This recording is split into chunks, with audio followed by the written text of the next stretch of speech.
The Subcommittee on Consumer Protection and Commerce will now come to order. We begin with member opening statements, and the chair will now recognize herself for 5 minutes.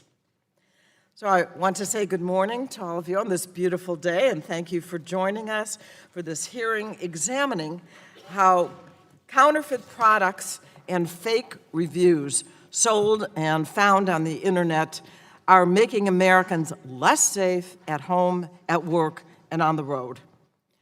When we began planning this hearing, I had two clear goals in mind. One, to strengthen the existing Consumer Product Safety Commission's relationship with the U.S. Customs and Border Patrol to keep counterfeit and unsafe products from entering our country.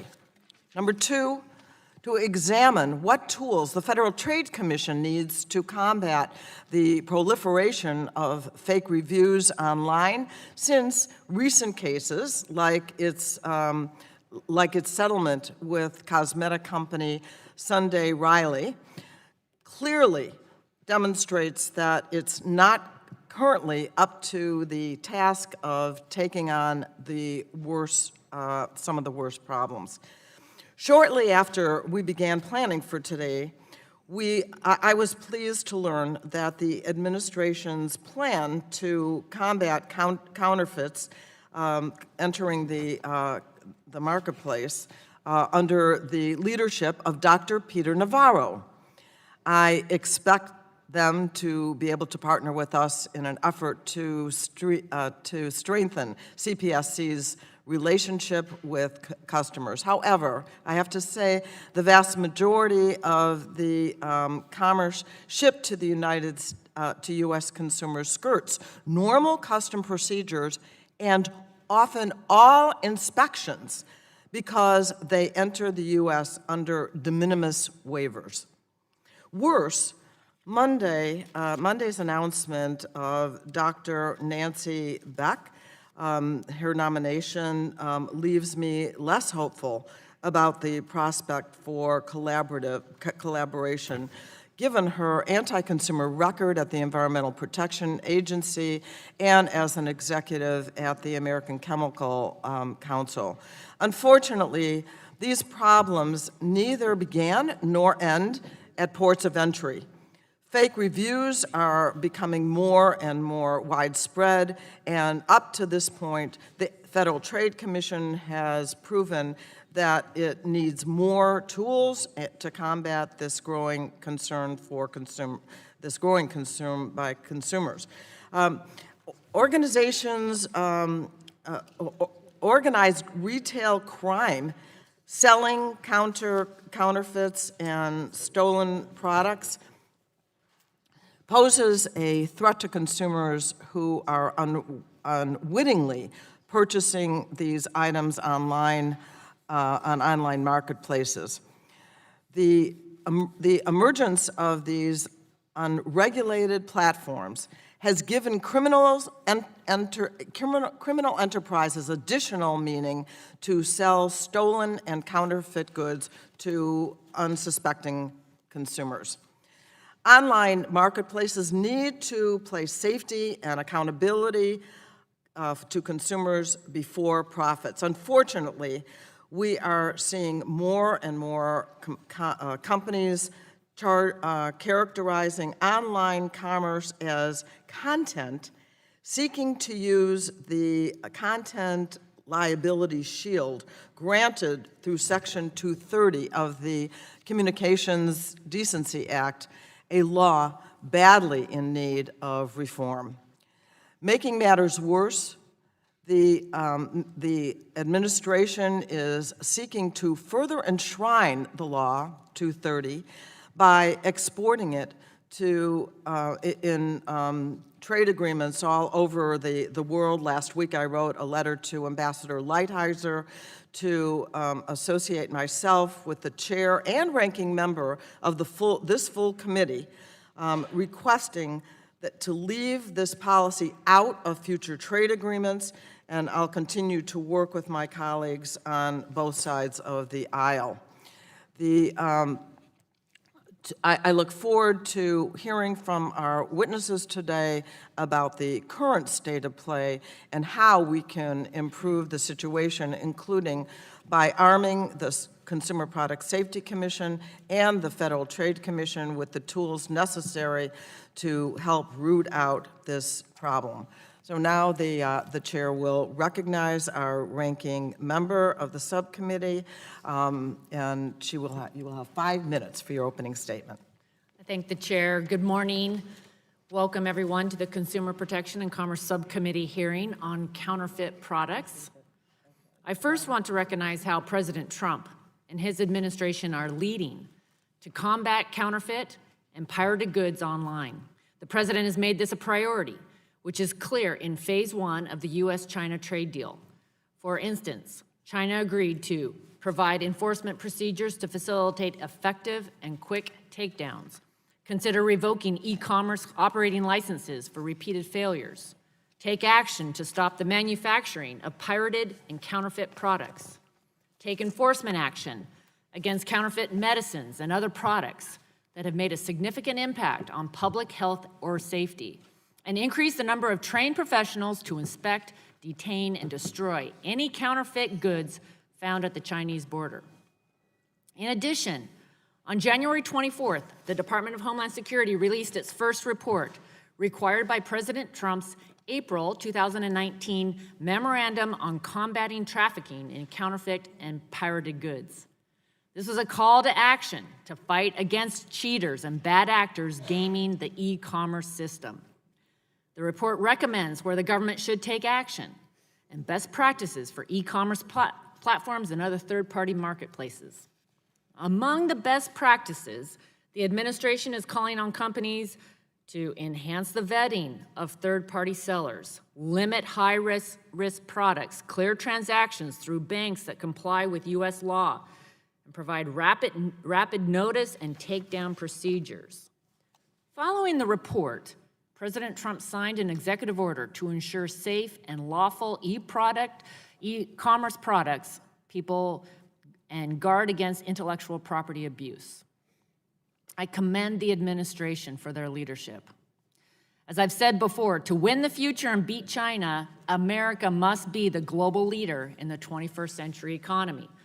Just like we must lead to promote artificial intelligence and deploy autonomous vehicles, America must also lead to stop counterfeit goods and protect our intellectual property. If we don't step up, China will dictate the terms and the rules for the future. The Chinese Communist Party will win with the playbook they've always used, by undermining human rights, stealing from our innovators, and cheating and harming Americans. America innovates and creates, while China cheats and steals. According to a report by the Organization for Economic Cooperation and Development, China is, quote, the single largest producing market of counterfeit and pirated products. Administration officials estimate that more than 100,000 packages from China arrive in America a day that can harm and defraud people. More than 85% of all contraband seized at our borders come from China and Hong Kong. While the administration is taking decisive action, the government and regulations cannot solve this issue alone. The best way to predict the future is to invent it. American innovators must be equipped to win the future and beat China in artificial intelligence, blockchain, IoT, and other emerging technologies. Companies today are leveraging AI to analyze data points, to discover counterfeit listings and repeat offenders. IoT provides identification and traceability functions that can be used to address and track counterfeit sales. Blockchain may provide a unique solution to this complex problem. For example, a tamper-proof chain of custody that uses smart tags can ensure only authentic products are included in the blockchain and sold. As the DHS report suggests, we should leverage public-private partnerships to develop a national awareness campaign. We should educate people about the risk of counterfeits, as well as the various ways they can spot and report counterfeits online. eTails in Spokane Valley, Washington, is also working with businesses to navigate online marketplaces and protect their brands from bad actors. They do so by helping small businesses conduct test buys, documenting counterfeits, and filing complaints, among other services. It's proactive, pro-innovative, and pro-consumer. And actions like this should be encouraged, especially on e-commerce sites that are convenient for people and create more opportunity for small businesses to succeed. I thank the leaders at like e-tails for taking action for the health and safety of customers. And I encourage this committee to lead by harnessing, not holding back, the innovation and the agility of the private sector to address this pervasive problem of counterfeit products. Thank you, and I yield back. The gentlelady yields back, and now the chair recognizes Mr. Pallone, chairman of the full committee, for 5 minutes for his opening statement. Thank you, Madam Chair, and thank you for holding this very important hearing. And I do also want to, well, I don't agree with Mrs. Rogers in terms of what she said about the Trump administration leading on this issue. I don't think they are.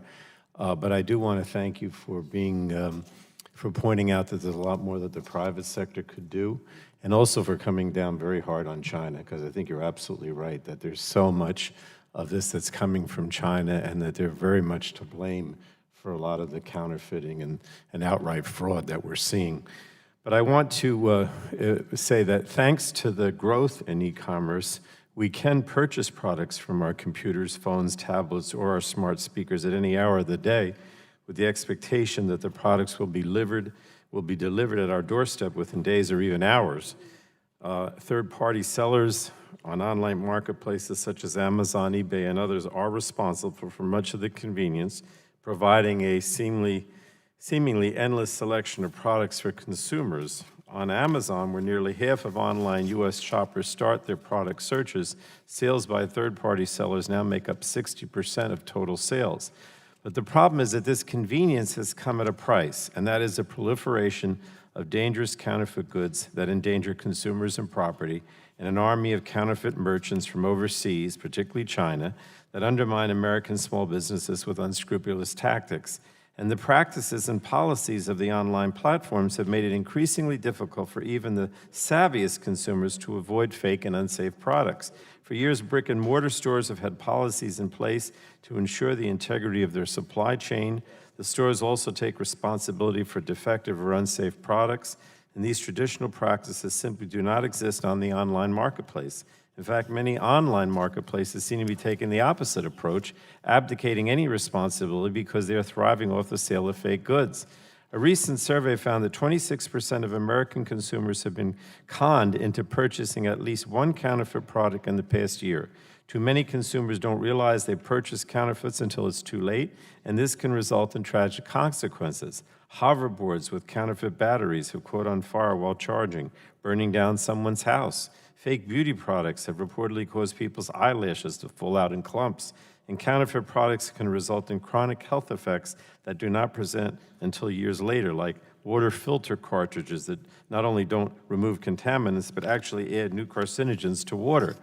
Investigations by various media outlets have uncovered a huge number of knockoff children products that pose serious safety risks. There have been troubling reports of car seats that don't meet the National Highway Traffic Administration's crash test standards. Bicycle helmets, I see Mr. Love brought some, but I don't mean that yours are bad, but bicycle helmets that don't meet the Consumer Product Safety Commission's performance standards, and recalled products and knockoffs of recalled products that federal regulators know can or already have caused serious death or injury. And these knockoff products proliferate on online marketplaces. And consumers and authentic brands cannot fight the combination of lax policies of online platforms and deceptive practices of unscrupulous sellers trying to edge out legitimate businesses. Fake and incentivized reviews drown out authentic reviews or are used to take down legitimate rivals. On many marketplaces, misleading user interfaces obscure the identity of the actual seller for each purchase. And a person may think they're buying from Amazon when they're instead buying from a foreign third party who merely ships through Amazon. And a platform's decision to commingle inventory from different sellers makes it virtually impossible for anyone to reliably track whether they received a counterfeit or authentic product. Counterfeiters also have become much more sophisticated, producing products that appear authentic and setting prices more on par with authentic goods to better trick consumers. and savvy consumers who turn to the online store of a trusted brick-and-mortar business in search of authentic goods are increasingly finding a marketplace of third-party sellers instead of a place to directly purchase their trusted brands. Many large traditional retailers, Walmart, Target, Macy's, Crate and Barrel, have launched third-party marketplaces to keep pace with Amazon and bolster lagging sales. So it's these hybrid marketplaces in which a site acts as both a seller and a platform for third-party sellers that I think are most confusing. While some of these platforms screen and curate their sellers, others do less vetting and can give those sellers an order of credibility, often undeserved. So this week is National Consumer Protection Week. I think we can help bring attention to issues that are causing consumer problems. This week is a perfect time to get answers from our panel on the scope of the problem and solutions we can implement to protect consumers. And again, I think this is a very important hearing. Thank you, Madam. Thank you, Madam Chair. Well, thank you for pointing out that it's National Consumer Protection Week. Okay. So this hearing is totally appropriate. The gentleman yields back, and now the chair recognizes Mr. Walden, the ranking member of the full committee, for 5 minutes. Good morning, Madam Chair, and welcome to our panelists. We appreciate your being here on this hearing on counterfeits and unsafe products. When I chaired the committee, we held a series of hearings on platform responsibility.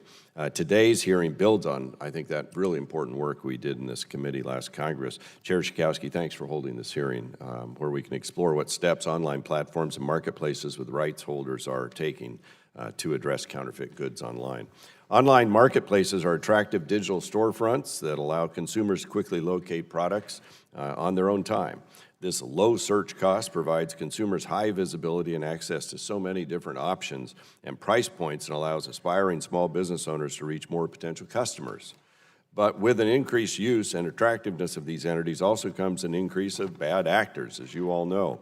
They seek to game the system and sell counterfeit products and illicit products. We, of course, have seen these supply channels come via China, touch every part of this committee's jurisdiction.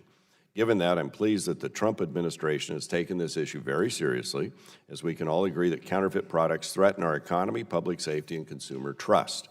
After all, we have an obligation to ensure the e-commerce policies this committee helped put in place continue to have positive impacts for American consumers. We can now order groceries and household supplies online and expect them to be at our door within hours.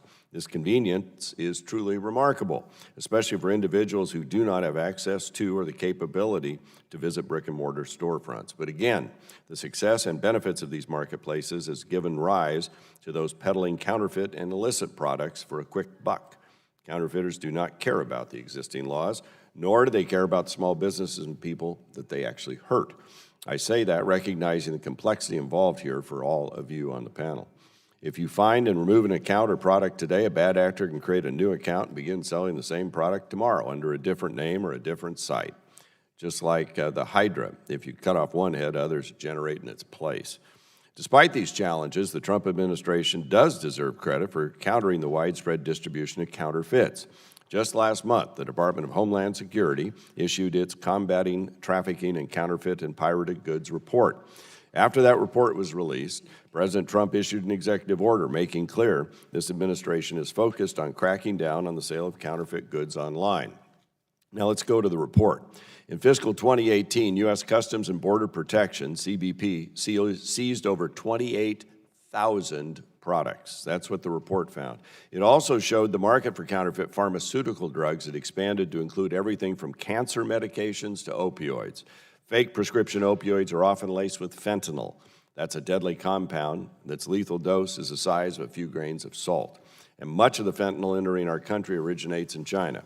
Republicans and Democrats on this committee have worked together in the past to address the public health crisis of fake medications and the influx of fentanyl entering our country, but we all know we have a lot more work to do in this front.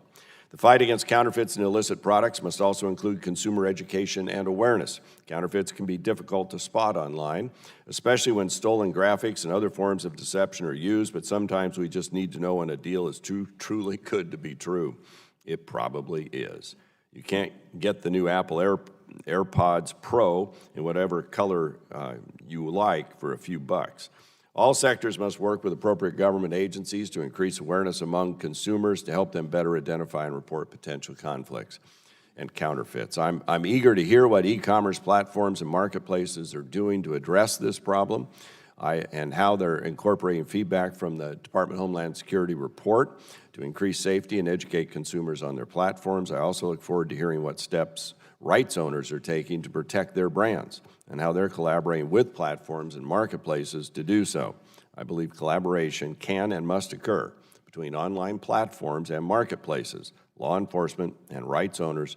We have to all get together and protect our consumers. So I want to thank you all for being here today, and Madam Chair, I want to thank you for holding this hearing. I know your cause is consumer protection, and so we'll look forward to moving forward, and I yield back.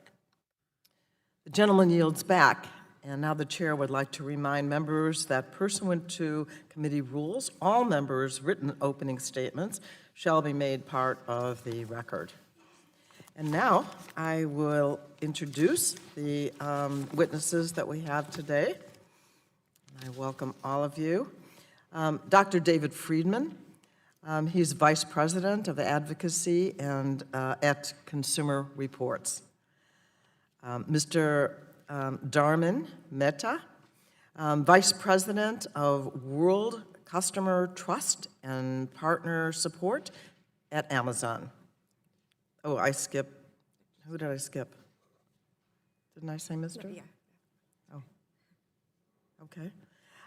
Next is my friend, Lori Wallach, who is Director of Global Trade Watch at Public Citizen, and then Ms. Amber Levitt, Associate General Counsel and Head of IP at eBay.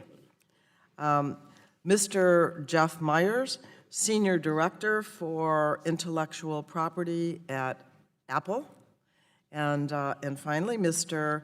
Andrew Love, Head of Brand Security, Investigations, and Global Enforcement at Specialized Bicycle. Welcome, all of you, and we want to thank the witnesses for joining us today. We look forward to your testimony. And at this time, the chair will recognize each witness for 5 minutes to provide your opening statement. Before we begin, I want to explain the lighting system. I think most of you know, but if not, I want to tell you that in front of you is a series of lights. The light will initially be green. At the start of your opening statement, the light will turn yellow when you have 1 minute remaining, and please begin to wrap up your testimony at that point. The light will turn red when your time expires, and we'd really like you to keep to that 5 minutes. So, Mr. Friedman, you are recognized for 5 minutes.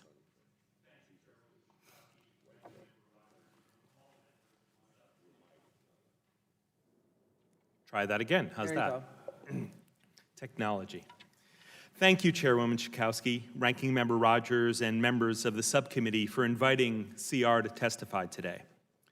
We're here today because American families face new threats in the marketplace. A patchwork of poorly enforced regulations offers few safeguards for Americans grappling with seismic shifts in the economic and media landscapes. With little governing of the accuracy of online claims, consumers face a true uphill battle engaging the value, the quality, and the authenticity of goods and products available to them. Now, what's so stunning about this is it is the exact same challenge Consumer Reports faced when we were founded in 1936. 84 years later, we're asking the same fundamental question. How do we ensure that the marketplace works for consumers? Of course, this time, it's the digital marketplace. Fueled by the incredible power and reach of the internet, today's $3.4 trillion global e-commerce system provides what appear to be hundreds of millions of reasonable choices. But all too often, it leaves consumers on their own to figure out which products are defective and dangerous, which ones are counterfeit, and whether the reviews they rely on are fake, or the websites they're using are manipulating their buying decisions. The fact is, core parts of the e-commerce system are broken. There's no other way to explain the fact that just this morning, I was able to find Fisher-Price Rock and Play sleepers for sale on both Facebook Marketplace and Craigslist, and from an online retailer, You Are My Everything, despite the fact that the product was recalled more than 10 months ago after being tied to dozens of infant deaths. Or why you could buy other hazardous incline sleepers on Amazon, Buy Buy Baby, eBay, and Walmart's websites until those companies stepped up and pulled the products after the CPSC and Consumer Reports reached out. There's also no other way to explain the fact that until CR shed light on the problem, you could buy a potentially counterfeit bike helmet on websites operated by Amazon, Sears, Alibaba, and Light in the Box, despite the fact that they did not have mandated safety certifications. Or that in one afternoon, a Consumer Reports reporter spotted over a dozen different products on Amazon with inflated ratings fueled by thousands of fake reviews, including an Amazon's Choice headphone adapter with reviews for a totally different product, an eyelash growth serum of all things. Today, a core problem in the e-commerce is clear. There's a fundamental lack of online platform accountability. Accountability that can be created in 3 steps. First, online marketplaces should absolutely be held responsible when they are or should be reasonably aware of hazardous products or illegal behavior, including fake reviews and other manipulative practices. They should also be required by law to reasonably search for and deter abuses like these. Second, after being undermined for decades, the authorities of critical consumer protection agencies must be strengthened in order to address the limitations or gaps hindering their ability to police online marketplaces. This is especially true for the FTC. Finally, the CPSC, FTC, and NHTSA have about half as many people, working for them today compared to 1980, while the economy has tripled in size and dramatically changed. Congress should at least double their budgets and significantly increase their staff so consumers don't have to carry such a large burden to keep themselves and their families safe in both the digital and physical marketplaces. Members of the committee, you are here to help your constituents. In other words, consumers. And too often, the digital marketplace is failing them. It's time to fix the system by shifting greater responsibility to online platforms and ensuring consumer protection agencies can create and enforce accountability in the system. Accountability that will spur companies to put their innovative power to use to help their customers.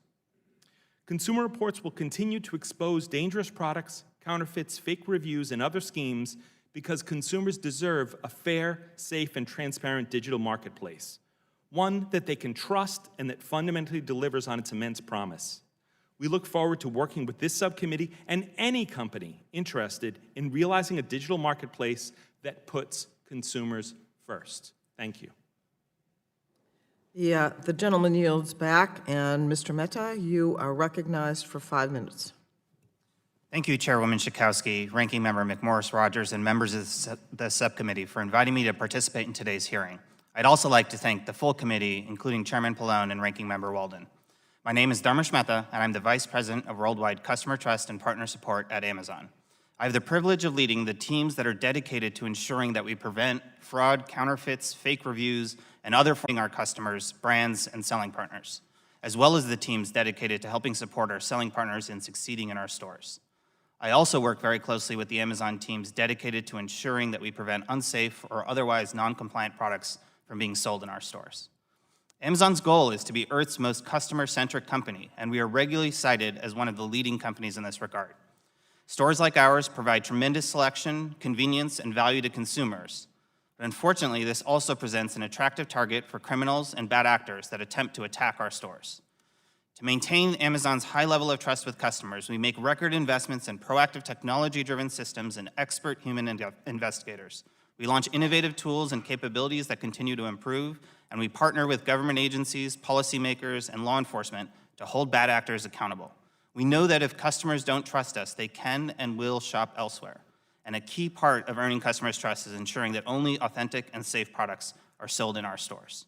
We strictly prohibit the sale of counterfeit products, and we require all products to comply with applicable laws, regulations, and Amazon policies. But even more importantly, Amazon invests tremendous resources in preventing counterfeits, unsafe products, and other types of abuse. In 2019 alone, we invested over $500 million and had more than 8,000 employees who focused on preventing fraud and abuse. As a part of these investments, Amazon invests heavily in proactive efforts designed to stop bad actors before they're able to create new selling accounts and to stop bad listings, including counterfeits and unsafe products, from ever being seen in our stores. Third parties trying to create a new selling account go through a set of enhanced vetting, including a number of identity and payment-related verifications, and we also use proprietary machine learning technology to stop bad actors before they can list a single product for sale. In 2019, our proactive efforts blocked over 2.5 million bad actor account creation attempts before they were able to publish a single product for sale. We also continue to monitor all seller accounts over time, including through technology that scans each of the more than 5 billion listing updates that are submitted daily to our catalog. When we find something concerning, we may block that listing, require additional verification to sell that product, and/or conduct further investigation. We have similar ongoing processes in place to monitor and stop potentially fake or abusive reviews. As a result of these efforts, in 2019, we proactively blocked over 6 billion suspected bad listings and proactively blocked more than 100 million suspected fake reviews. Our efforts have ensured that 99.9% of pages viewed in our store have not had a valid report of counterfeit infringement. In addition, we have developed industry-leading brand protection tools such as Brand Registry, Transparency, and Project Zero. These tools empower rights owners to partner with us and help protect their brands so that collectively we can drive counterfeits to zero.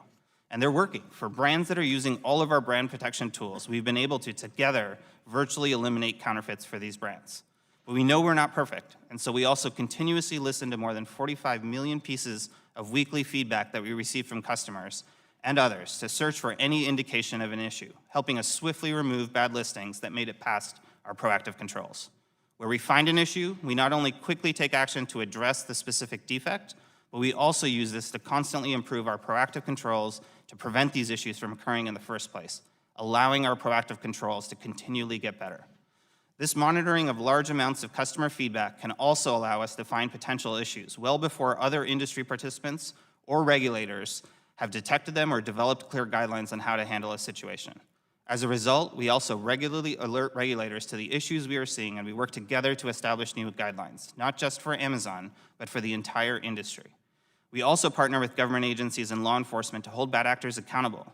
We report all counterfeiters that we block from our stores to the Department of Homeland Security and the National Intellectual Property Rights Coordination Center, aiding them in putting together stronger criminal cases against bad actors.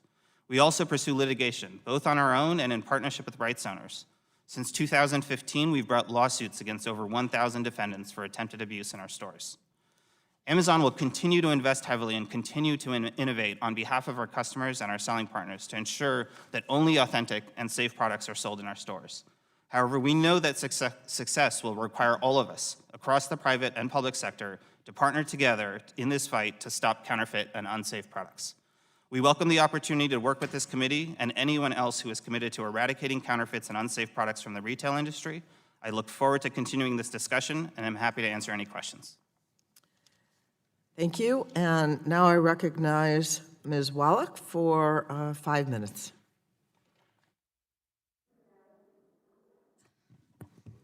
Thank you, Madam Chairwoman, and the ranking member and the full committee and ranking member chairs. I am Lori Wallach from Public Citizens Global Trade Watch. Public Citizen is a national public interest organization founded in 1974 with 500,000 members and supporters nationwide. Thank you for the opportunity to testify today on the serious threat posed to the American consumers by a growing tsunami of unsafe products facilitated by e-commerce sales. When many people think about counterfeits or fakes, they think knockoff Gucci bags or fake Rolexes. and they're being sold on street corners. But increasingly, and to a great extent, because of the exponential growth of e-commerce, as a means by which Americans buy products, consumers are being widely exposed to serious consumer health and safety risks by fake products. Fake products being those which are now bought online of higher value and high consumer risks. Fake and unsafe products produced anywhere in the world gain millions of potential customers with sales and delivery made quick and easy, listed on well-branded e-commerce platforms, which provide an air of legitimacy. In the face of a business model designed to evade responsibility, with online retailers claiming not to be sellers, and thus not responsible for the accuracy of the listing or the safety of the good, in contrast to brick-and-mortar retailers, e-commerce consumers' last resort is on the government agencies that are responsible for health and safety. But no, because today, online retailers are able to use trade law loopholes to skirt normal customs procedures and inspections. Buried in the 2015 Trade Facilitation and Trade Enforcement Act was a change that has functioned like a deep-sea earthquake, spawning the tsunami of potentially fake and dangerous e-commerce imports that evade U.S. safety inspection. That change was to Section 321 of the Trade Act of 1930. It allowed customs to allow goods with a value below $800 to be imported by one person on one day, admitted duty-free, tax-free, without any of the normal data required, with respect to where a good was made, detailed descriptions of what it is, or any kind of a classification number or tariff number. The idea is efficiency. We all know of de minimis is when you can, for a long time, list $200 worth of goods when you're flying back in from a trip overseas. By moving it from 200 to 800, two very big consequences emerged. First, products of a much higher value can get de minimis treatment. And so the variety of products that could be sold expanded enormously. Now e-commerce retailers use it to bring in millions of individually packaged goods every day, as compared to the $200 level, which mainly was travelers. Many of these goods were too valuable to enter duty-free, tax-free, inspection-free when the rate was $200. So there are many goods that have a high risk to consumers. Electric scooters we've heard about, hoverboards, airbags, medical equipment, major electronics, etc. Second, the volume of de minimis shipments skyrocketed because the $800 limit made it commercially viable. It's not just individual travelers. So right now, according to the Customs Department, 1.8 million de minimis shipments arrive and are cleared without inspection every day. 1.8 million every day. 1 million from China by air alone. And because the de minimis shipments skirt the normal customs procedures, it effectively handcuffs the ability of the Consumer Product Safety Commission and the other agencies responsible for safety inspections, who are co-located with customs imports, because they all rely on the data that isn't kept for those products to be able to do the risk assessments and targeting.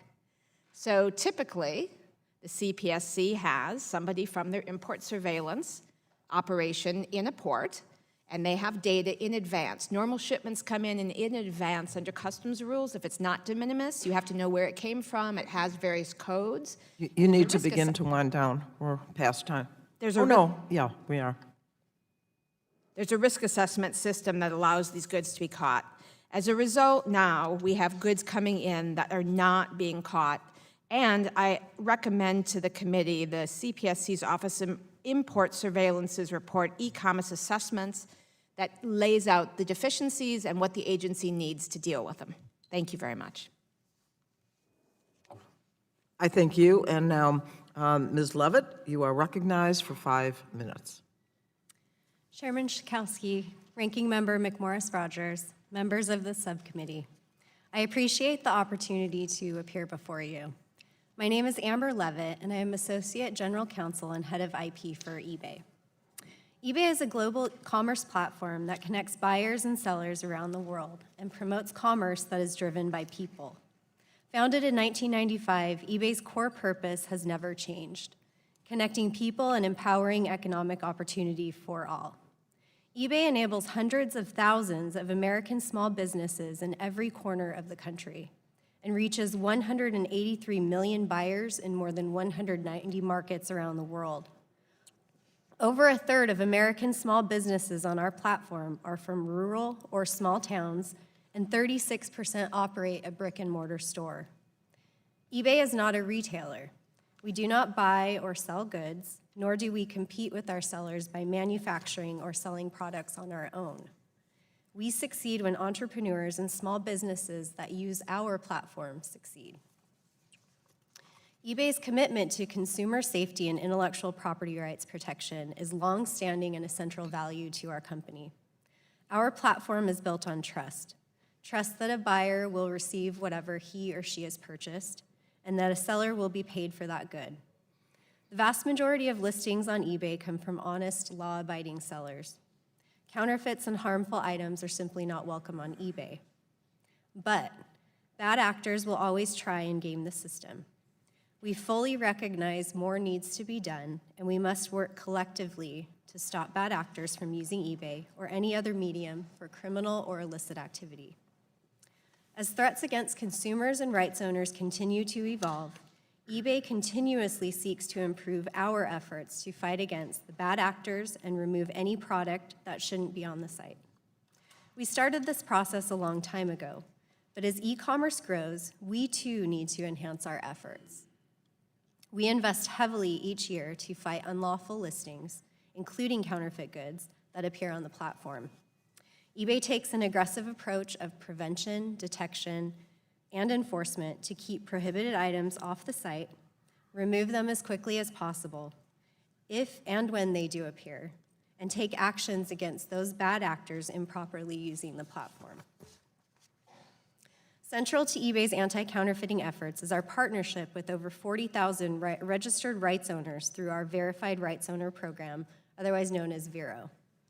Participation in the Vero program, which was launched in 1998, enables rights owners to report potentially unlawful listings to eBay, including copyright and trademark infringement claims. The Vero program allows eBay to promptly remove a listing, typically within 24 hours of being reported by an intellectual property rights owner. eBay has invested heavily in a complementary mix of human resources and technical tools and mechanisms to keep prohibited items off the site. With over 1.4 billion listings on our site globally at any given time, eBay continues to develop new technology focused on the proactive detection of potentially problematic listings on the site. eBay has a well-established global investigations team in place to provide support to law enforcement agencies in the investigation and prosecution of cases impacting eBay services, including the sale of counterfeit goods. Our teams not only support law enforcement by providing relevant records upon request, but also conducts our own investigations into misuse of our platform. We proactively refer counterfeit goods cases to law enforcement for potential investigation and prosecution, in particular where the counterfeit items pose a health or safety risk to eBay's users. In addition, eBay supports the IPR Center's e-commerce working group, which is exploring ways to share data on bad actors among participants. Finally, the investigations teams often work closely with rights owners who are the true subject matter experts on their products and can help eBay build a strong case for referral to law enforcement. We continue to work both proactively and reactively with law enforcement on cases involving the sale of counterfeit goods. eBay is deeply committed to our users' protection.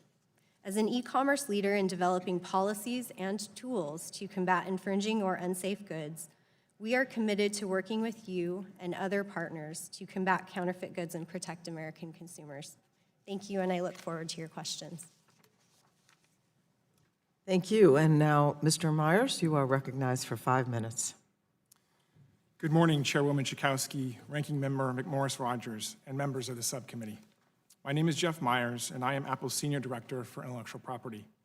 I lead a team that works every day to protect Apple's revolutionary products and the customers who use them. I appreciate the opportunity to participate in this important hearing about the sale of counterfeit goods, an issue that is first and foremost about customer safety. I would like to share my perspectives on the problem, what Apple is doing to address it, and what more can be done. Apple is a proud American company with a 40-year history of innovation. We take pride in making the best products, and the customer experience is at the heart of everything we do. While this commitment to our customers has been the foundation of Apple's success, it has also made Apple a target for criminals who deceive customers into purchasing counterfeit Apple products, which puts customers at risk of serious safety issues. Today, criminals increasingly use online third-party marketplaces to sell counterfeit Apple products. Fraudsters use Apple's name, logos, designs, and marketing images in their online offers to deceive customers into believing that fake Apple products are the real thing. Even after making a purchase, customers might be unaware that they purchased a fake product, and when that product does not meet Apple's high standards for safety and performance, it diminishes customers' trust in the quality of Apple's products and can have serious safety implications. Take counterfeit power adapters and replacement batteries, for example. Unlike genuine Apple products, these counterfeits are not subject to industry standard safety testing, and they tend to be poorly constructed with inferior or missing components, flawed design, and inadequate electrical insulation. This poses a serious safety threat to customers. UL, one of the world's leaders in product safety testing and certification, examined 400 counterfeit iPhone power adapters and found that 99% of them failed basic safety tests, sometimes posing risk of fire or even lethal electrocution. Apple works tirelessly to combat counterfeits at all stages, from global production and distribution to sale in both online and brick-and-mortar stores.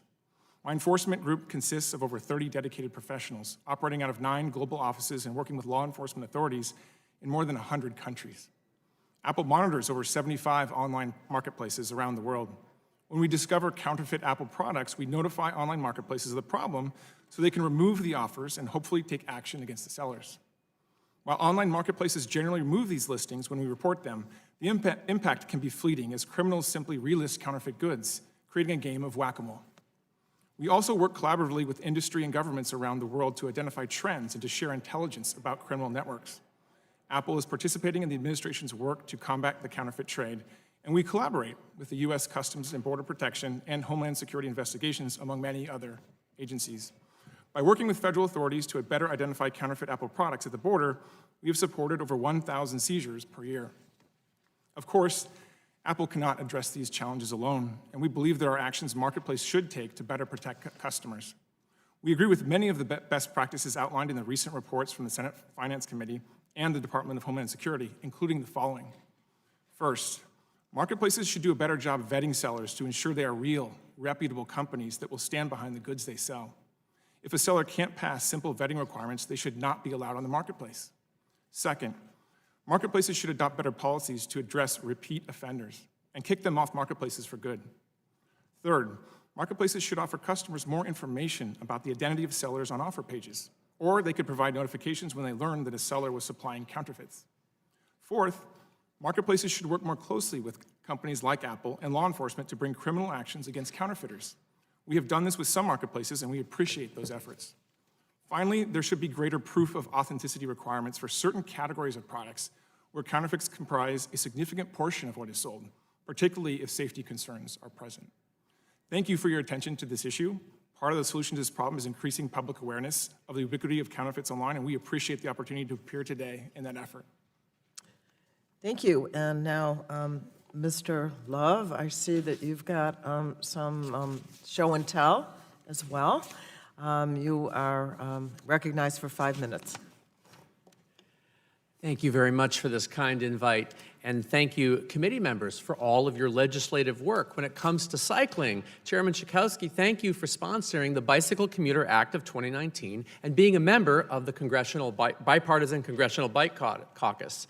And I am grateful for so many members of this committee who are supportive of cycling with your actions. When I looked into all of you and what you've done, almost all of you were active in some respect in your local communities.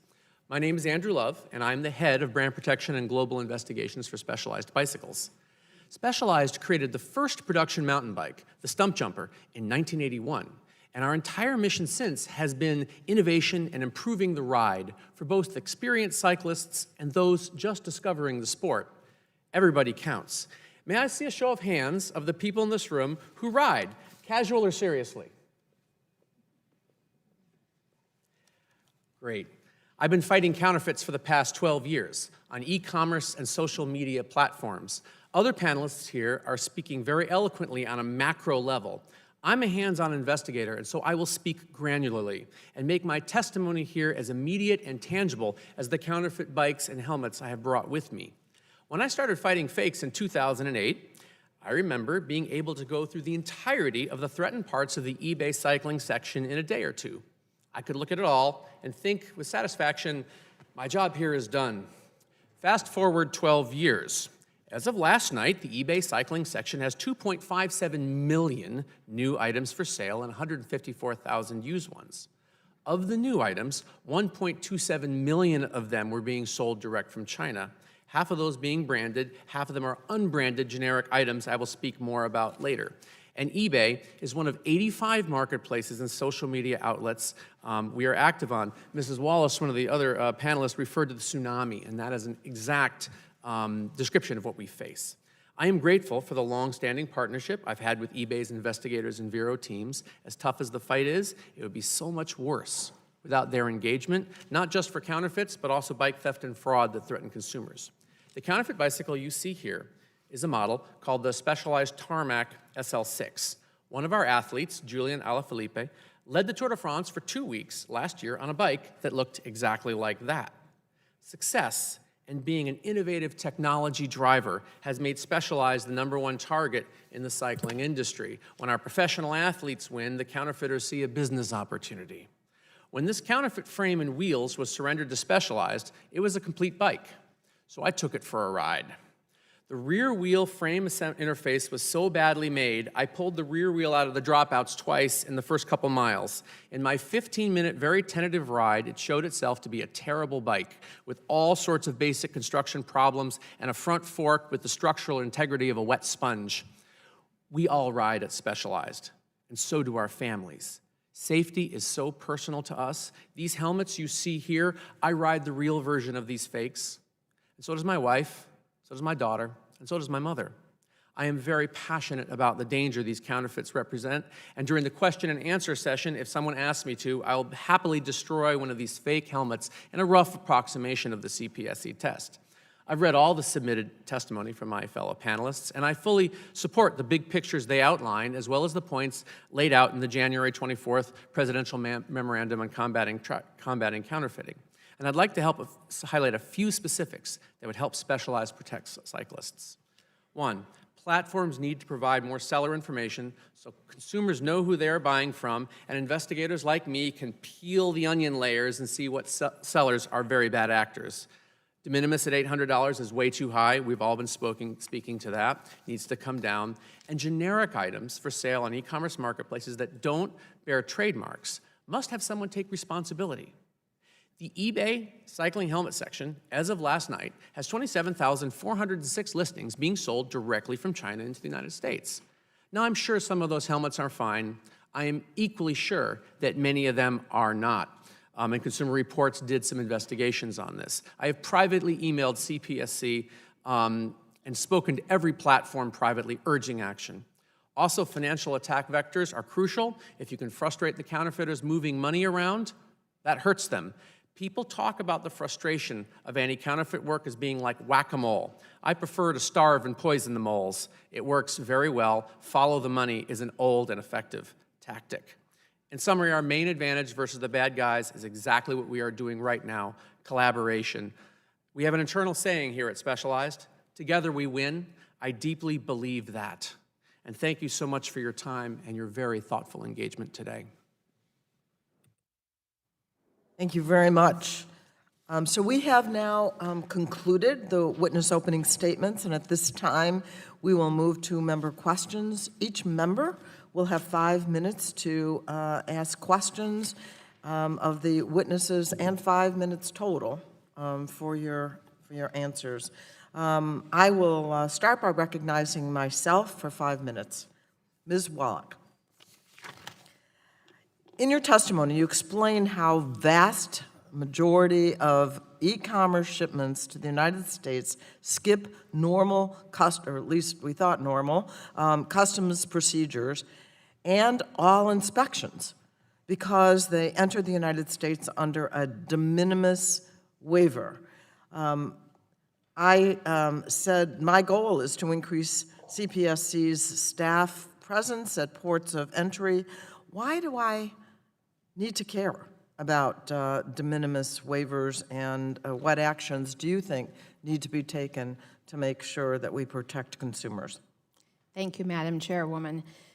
Number one, why to care about de minimis is that right now, the policy under which most e-commerce individual packages are entering basically makes it almost impossible for the Consumer Product Safety Commission or the other agencies of the government responsible for health and safety to actually screen dangerous goods. So Customs did a spot inspection in 2017 of de minimis goods that would otherwise not be inspected. They found a 43% fail rate. They found a variety of dangerous drugs, but they also found many counterfeit and dangerous products. In 2018, there was another round of this at 7 international mail, not ocean shipping facilities, international mail and express package deliveries, and they found, again, an enormous number of violations. 2/3 of it's from China. Hong Kong is second, with Turkey and a couple other countries. What it means is that all of the CPSC good targeting and risk assessment programs basically are skirted. So the answer, according to the CPSC, is on 3 levels. One, they need the data. Right now, because of the de minimis data runaround, they don't know what the good is to be able to figure out if they ought to be inspecting it. Number 2, they need to be basically funded and slightly reorganized to be at the places where the de minimis shipments come. The import surveillance unit found that 75% of de minimis packages come in 5 ports where express shipments come in. And CPSC has people at only one of them, part-time at JFK.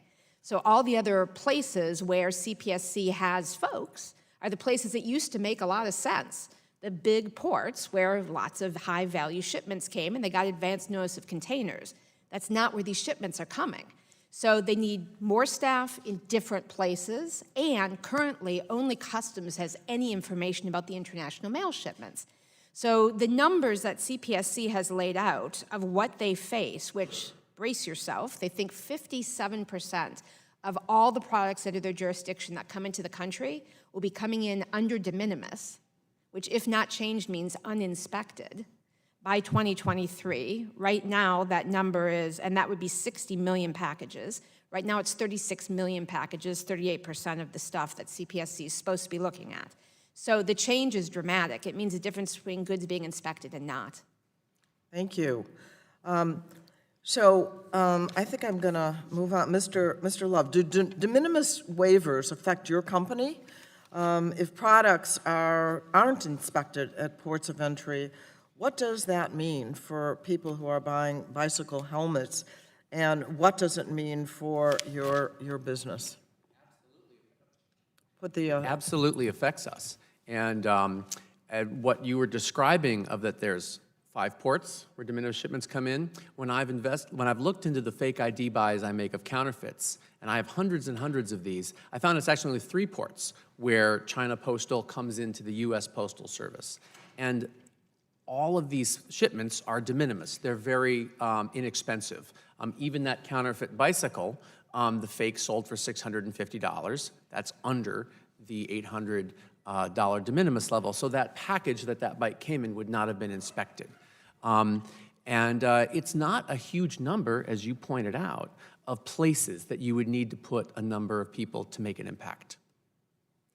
Thank you. I'm just about running out of time, but fake reviews have crowded out real comments. They trick consumers into buying unworthy products, and they put honest sellers at unfair disadvantage.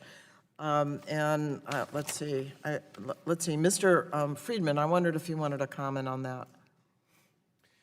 Look, fake reviews under current law are illegal, but the platforms do not have an incentive right now to police them. In fact, in many ways, the better the reviews, the more products they sell, the more money they make. That's why we have to completely upend the incentives in the system. Even actions that are illegal right now are going on day after day after day in the system. And I appreciate that the platforms are trying to police them, but even as you heard earlier, Amazon talking about investing, say, $500 million in policing their system, that's a rounding error in their annual revenues. That's not what we need from these companies, and that's why we need both the companies and government to step up and require them to take more responsibility. Okay. The 5 minutes goes fast, and I now recognize Ranking Member Mrs. Rogers for 5 minutes. Thank you, Madam Chair. During times of panic and anxiety, like we're currently experiencing with the spread of coronavirus here in the United States, and it's hitting my home state, Washington State, particularly hard, bad actors try to prey on consumers. Mr. Mehta, I imagine you're seeing a lot of traffic on your platform right now, both with people worried to leave home, scammers trying to sell fake products, promising to treat or cure coronavirus. What steps is Amazon taking to prevent the sale of fake products related to the coronavirus? Thank you, Ranking Member, for the question. It absolutely is a trying time as someone who just flew in from Washington 2 nights ago, I can tell you. And there are a number of actions Amazon is taking to prevent the spread of fake products related to the current coronavirus situation, whether it is products making false claims, products attempting to gouge customers. There is no place for false claims or price gouging on Amazon. We've removed proactively more than 1 million products making false claims and tens of thousands of products that were attempting to price gouge customers. This is a rapidly evolving situation, and we're being vigilant and making sure we continue to monitor as things develop and that we protect customers to the best of our abilities. Thank you. E-commerce platforms and third-party marketplaces online provide undeniable benefits to consumers and small businesses alike, but they also present opportunities for bad actors. This problem is complex, and it's clear that the heavy hand of government will not solve it. We must leverage technology and innovation here. Ms. Levitt, can you explain the technological tools eBay uses to identify counterfeit listings? Thank you for your question. Yes, as I mentioned in my opening statement, we are focused heavily on prevention, detection, and enforcement. With respect to prevention, we have a number of different filtering methods in place to try to block listings that we suspect may be problematic from appearing on the site. We also have different algorithms in place that are monitoring for seller behavior and flagging different sellers for review. So we have the technological means, and then we also have human review that is taking place. Important to this is the partnership that we have with third parties, with brand owners, industry associations, government agencies, to provide the inputs that we need to continually go back and improve those methodologies we use. We also have different measures in place to prevent sellers who have been suspended from using our services from reappearing on the site again. Thank you. Mr. Mehta, would you address Amazon's use of technology addressing counterfeiting? Thank you, Ranking Member, for the question. Absolutely, technology is critical to preventing counterfeit at scale. As part of the investments we make, we invest in a large amount of not only technology and machine learning to constantly scan every listing update as it comes into our store, but we've also delivered innovative solutions such as transparency. As you mentioned in your opening remarks, being able to trace every individual product unit from manufacturing through the supply chain to the end customer is critical to how we solve this at scale. Transparency is a program we launched 2 years ago that allows brands and manufacturers to apply a unique code to every unit they manufacture. We have over 7,500 brands with 25,000 products that are using transparency that have allowed us to stop 400,000 products from 400,000 counterfeit products before they were ever shipped to a customer. And it is those types of technology solutions that we think really will work at scale. Thank you. Mr. Myers, as I noted in my opening statement, China is the main source of counterfeit and fake products coming into the United States. How does the administration revising the trade agreement with China, combined with DHS enforcement efforts, provide us an opportunity to reset the fight to combat the counterfeit issue? How does it impact Apple's thought process when it comes to your own supply chain and countering counterfeits coming out of Chinese factories? So I think relative to counterfeiting, at Apple, customer experience is everything, and safety comes first for our customers. And we view the counterfeit problem as a definite global problem, something that affects, we see worldwide. We have team members all over the world. We monitor 75 platforms worldwide in 100 different countries. And so China is definitely one that we monitor closely. And I think, we certainly think that it's not necessarily surprising that that might be the fact, given the number of consumer electronics that are manufactured in that region. Is the trade agreement helping? I would say that's something that I'd look into to tell you definitively if that's helping and what provisions therein are helping. I think that we're focused certainly on working in all capacities and interested in doing so with any government and customs agency, law enforcement, et cetera. Okay, thank you. Thank you all. The gentlelady yields back. The chair recognizes Mr. Pallone, the chairman of the full committee, for 5 minutes. Thank you. I wanted to start with Mr. Mehta. I wanted to get more clarity on Amazon's practice of commingling inventory from different sellers. Under this practice, from what I understand, consumers purchasing a product from a third-party seller or even from Amazon directly may unknowingly receive a product supplied by a different seller. And I think that can create serious problems when unsafe counterfeit products are mixed together with authentic goods. I wrote to Amazon on this issue before, but really did not receive an adequate response. So let me ask, yes or no, Mr. Mehta, does Amazon commingle inventory from different sellers? Thank you, Chairman Pallone, for the question. I'm only trying to make it quickly because I have to go to Mr. Have another series of questions for. The question of commingling often is used to refer to our practice of virtually tracking different units that are identical and shipping the one closest to a customer. Yes, we do engage in that practice as part of our fulfillment. All right. So is there any way for customers to be sure that they are getting the product supplied by the seller they see listing the product, or to know when they aren't? Thank you for the question. So when we virtually track products and deliver, the program is designed to deliver the identical product that is closest to a customer. We do this because it allows us to deliver products to customers faster. We allow any one of our sellers to opt out if they don't. Well, I think the answer is no, right? You may not be able to, if in other words, like example, I'll go on and I'll see a book that I want to buy, right? Now, it may be new, it may be old, various qualities. Presumably, if you're buying the older one, you're not going to switch that, I would assume, right? We do not virtually track and ship the nearest product for used products, as every used product is different. All right, but with new products, presumably, it would be the one from the seller, but it may not be. That's what you're saying, and that's the problem. Well, what I would say is the root of the problem is if there was ever a counterfeit or unsafe product in our store, the root of the problem is how did that product get available for sale? How was it ever shipped into our fulfillment centers? And that is where we put our energy and how we proactively. Right. But I do think it's a problem. I think the answer is no. There's no way for customers to be sure they are getting their product supplied to the seller they see listed, or know when they aren't. The answer is no at this point. Correct? Currently, we do not display anything to customers that would. All right, and let me issue this. In your testimony, you say that you proactively provide refunds for any consumers who received a counterfeit product. If the inventory is commingled, how do you know which consumers received the counterfeit or unsafe product? Thank you for the question. Again, we refer to this as virtual tracking. For every unit in our fulfillment centers, we know where the source of that unit was and where it was sent to. And So a if we person get- would get a refund if they want it. I'm sorry? I didn't. In other words, if I say, look, I'm concerned that the product is counterfeit or it's unsafe, I can always get a refund, right?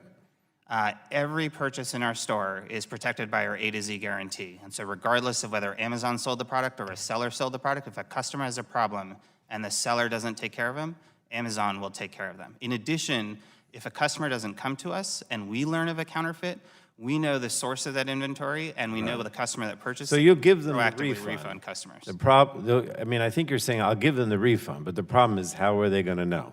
I mean, that's the problem, because you don't have there's no way for them to know for sure whether that product was supplied by a given seller. They may not know it's counterfeit. A customer may be able to determine this, a rights owner may tell us, or we may detect it on our own. There's a variety of means. Maybe. All right.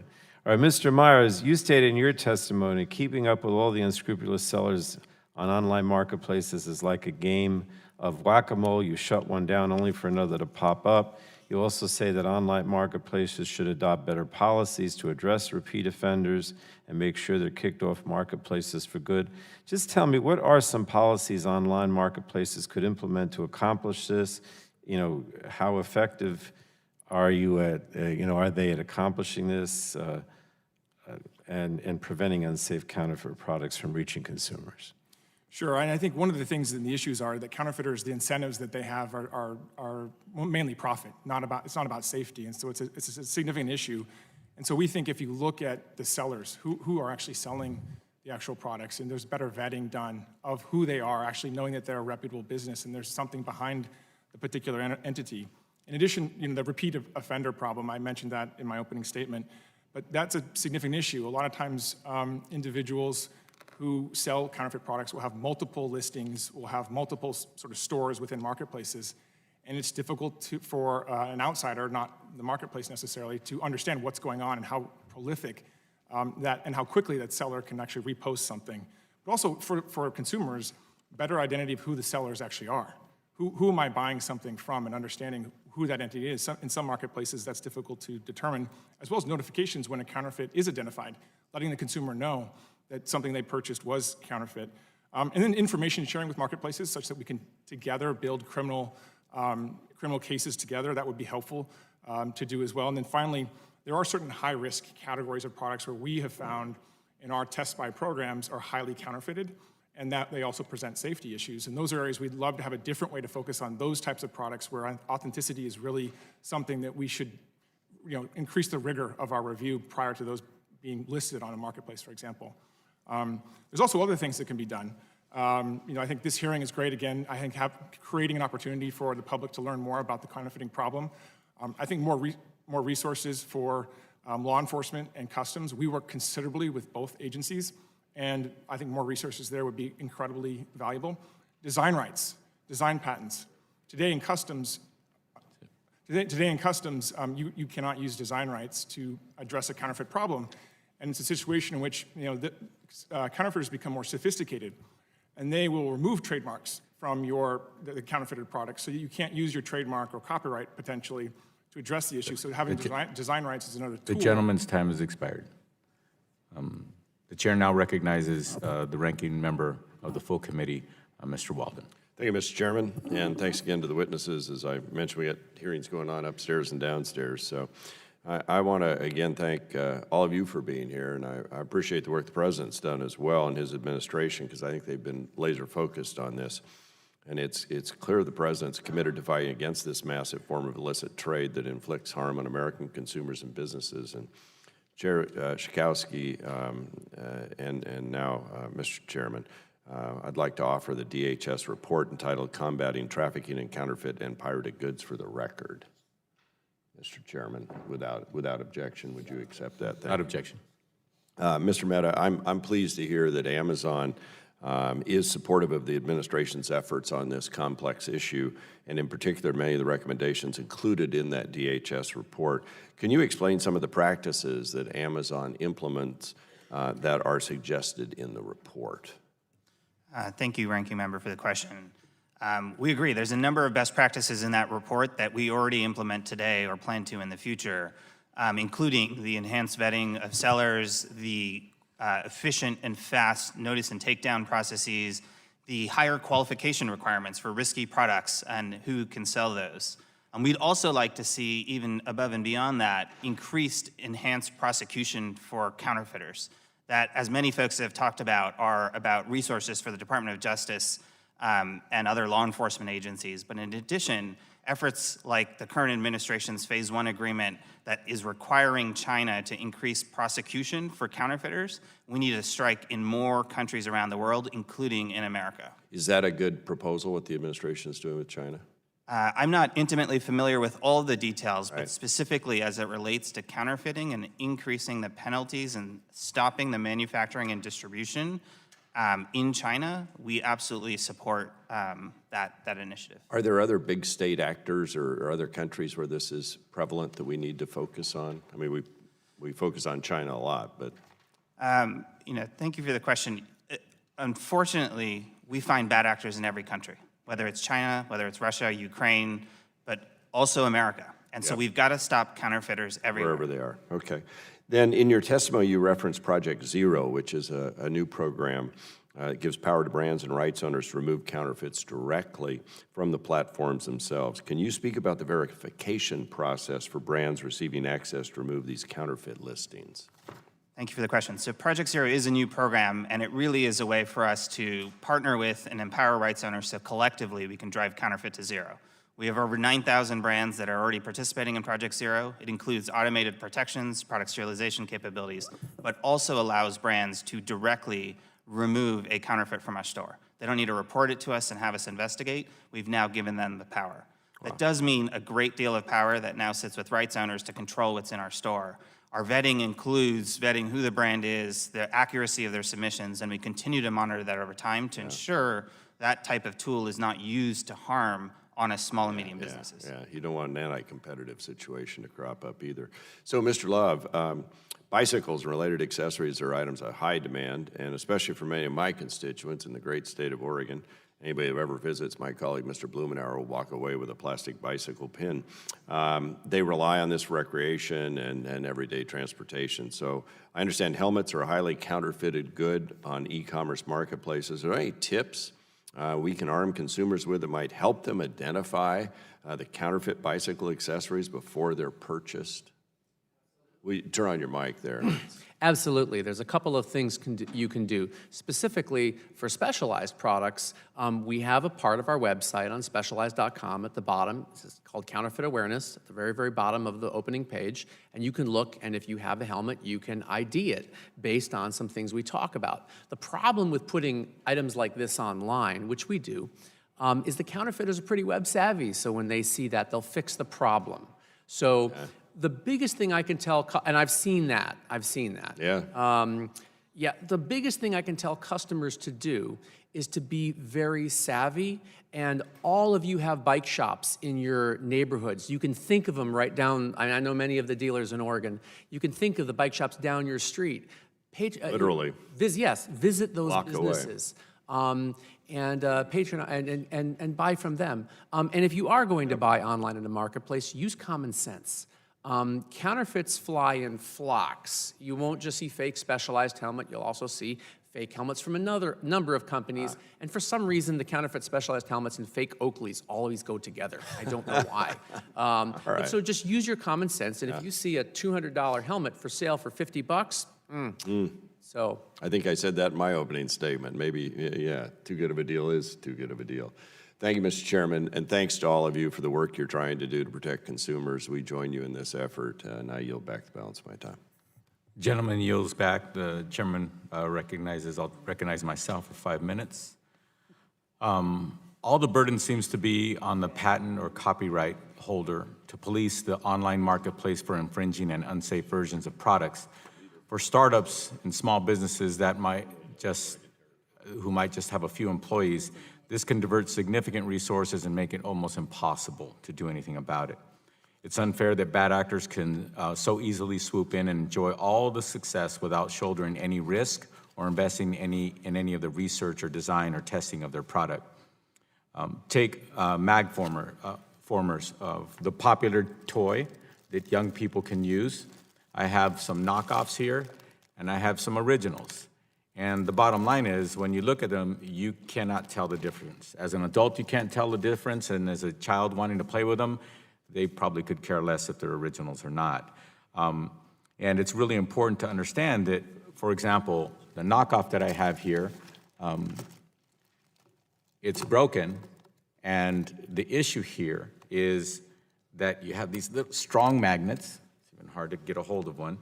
These strong magnets, once it breaks, can get and be ingested by a child. This is very dangerous. It might not seem like much. You would probably think that the magnet will just pass through, but no, the child has to go through a dangerous surgery if they're found to have swallowed one of these magnets. In many districts across America, you have children who have swallowed these magnets. For example, to date, we have recorded at least 1,600 poison control centers, 1,600 cases in our poison control centers just for these kinds of magnets that have been ingested by children all across America. This is something that affects rural America, big city America.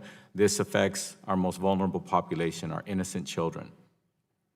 Mr. Mehta, in your testimony, you talk about a new brand protection program called Amazon Transparency. Transparency allows brands to use barcode technology to protect their brand from counterfeits and enable customers to authenticate products. How much does it cost for businesses to participate in this program? Thank you for the question, Congressman. The Transparency Program has two primary costs for brands that choose to use it. And one is a per unit fee that they pay Amazon that ranges between 1 penny to 5 pennies per unit. It decreases for higher volume.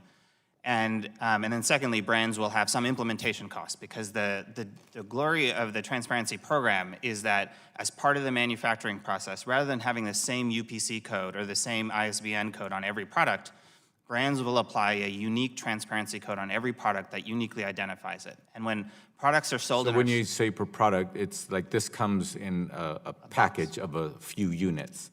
So what you're saying is the barcode that's on the outside box, that consists of 1 unit? That box would have a unique code. And that's considered 1 unit, the actual box. Not So if this has 100 units inside the box, it's the actual container. the box. Okay, So it go goes ahead. on the packaging or the outside of the product, or a Swift tag if it's a apparel item.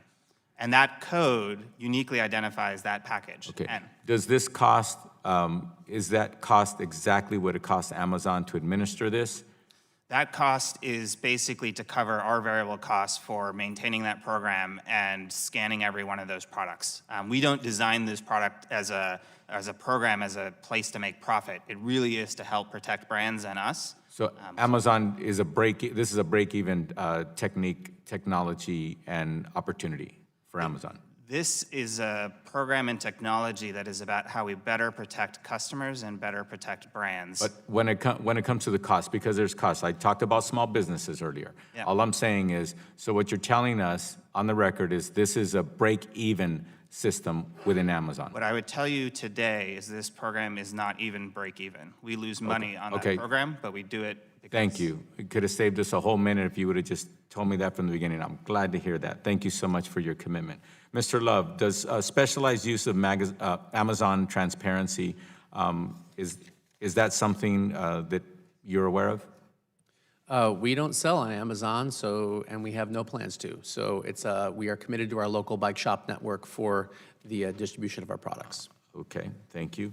Ms. Wallach, how can we make sure all the burden isn't on the small businesses and that the online marketplaces and law enforcement are doing their part? Thank you, Mr. Cardenas, for that question. And that's an excellent question. There need to be changes on 2 levels. One is some of the government changes with respect to the funding and the authorities for the Consumer Product Safety Commission that I referenced in my written testimony, as well for the FTC to step up and do its job. It has its authorities, and for Customs to make some of the changes so that the other agencies can have the data. However, as well, there's a strong responsibility on the companies. And with respect to some of the programs Mr. Mehta is mentioning, Those are some of the same responses made when the Wall Street Journal did its scary expose about all the products it found. And just over the weekend, I went through the prohibited products list and found 6 different prohibited categories of goods on the website, so that it's not clear that the technological fixes are addressing the safety issues. And moreover, Amazon clearly has very powerful technology to be able to deal with these problems, because since then, the times I've gone on Amazon, I'm getting advertisements for small crossbows, flares, and other prohibited items. Thank you very much. Next, the chairman recognizes Mr. Burgess for 5 minutes. I thank the chair. Mr. Friedman, I noted in your testimony you referenced counterfeit airbags. This subcommittee did some of the original work and has continued to do work on the Takata airbag and the subsequent recalls. In fact, just this weekend, I learned that a manufacturer said that their airbag was unrecalled, and then I was informed by NHTSA that a recall can't be recalled, so I'm fighting that fight on another front. But counterfeit airbags are really something that was unknown to me until perhaps a year and a half ago. There was a story widely reported on our television stations back in the Dallas-Fort Worth market and on the radio. I've become very familiar with the case. I will say up front, I never was able to obtain a privacy waiver from the family, so I don't feel I can talk about specifics, even though the case was mentioned in the news media, but it dealt with a crash in 2017 involving a counterfeit airbag in a 2013 Kia Soul. I did contact the National Highway Traffic Safety Administration. They wrote me back, and they have issued recommended dealer guidance for managing counterfeit airbags, along with the fact that an airbag could be counterfeit. As you might imagine, in this crash in 2017, the counterfeit airbag not only did not deploy, it had nothing within the guts of the airbag to deploy. It was filled with a shop rag and some other junk, but was not really an airbag. The car had been in a crash, the airbag had deployed, insurance had almost totaled it, but not quite, went to a repair shop, got this aftermarket item inserted, and then was sold on a car lot. And unsuspecting consumer bought the car, and his daughter subsequently was involved in a very, very serious accident and did not survive. Don't know whether it was survivable with a real airbag, but I know it wasn't survivable with a counterfeit airbag. Now, the reason I'm bringing this up, Madam Chair, I am going to ask to make a copy of this letter available for the record. NHTSA did say they're going to be vigilant and they're going to coordinate across state, local, and federal government agencies. To date, the full scope of the problem remains difficult to assess.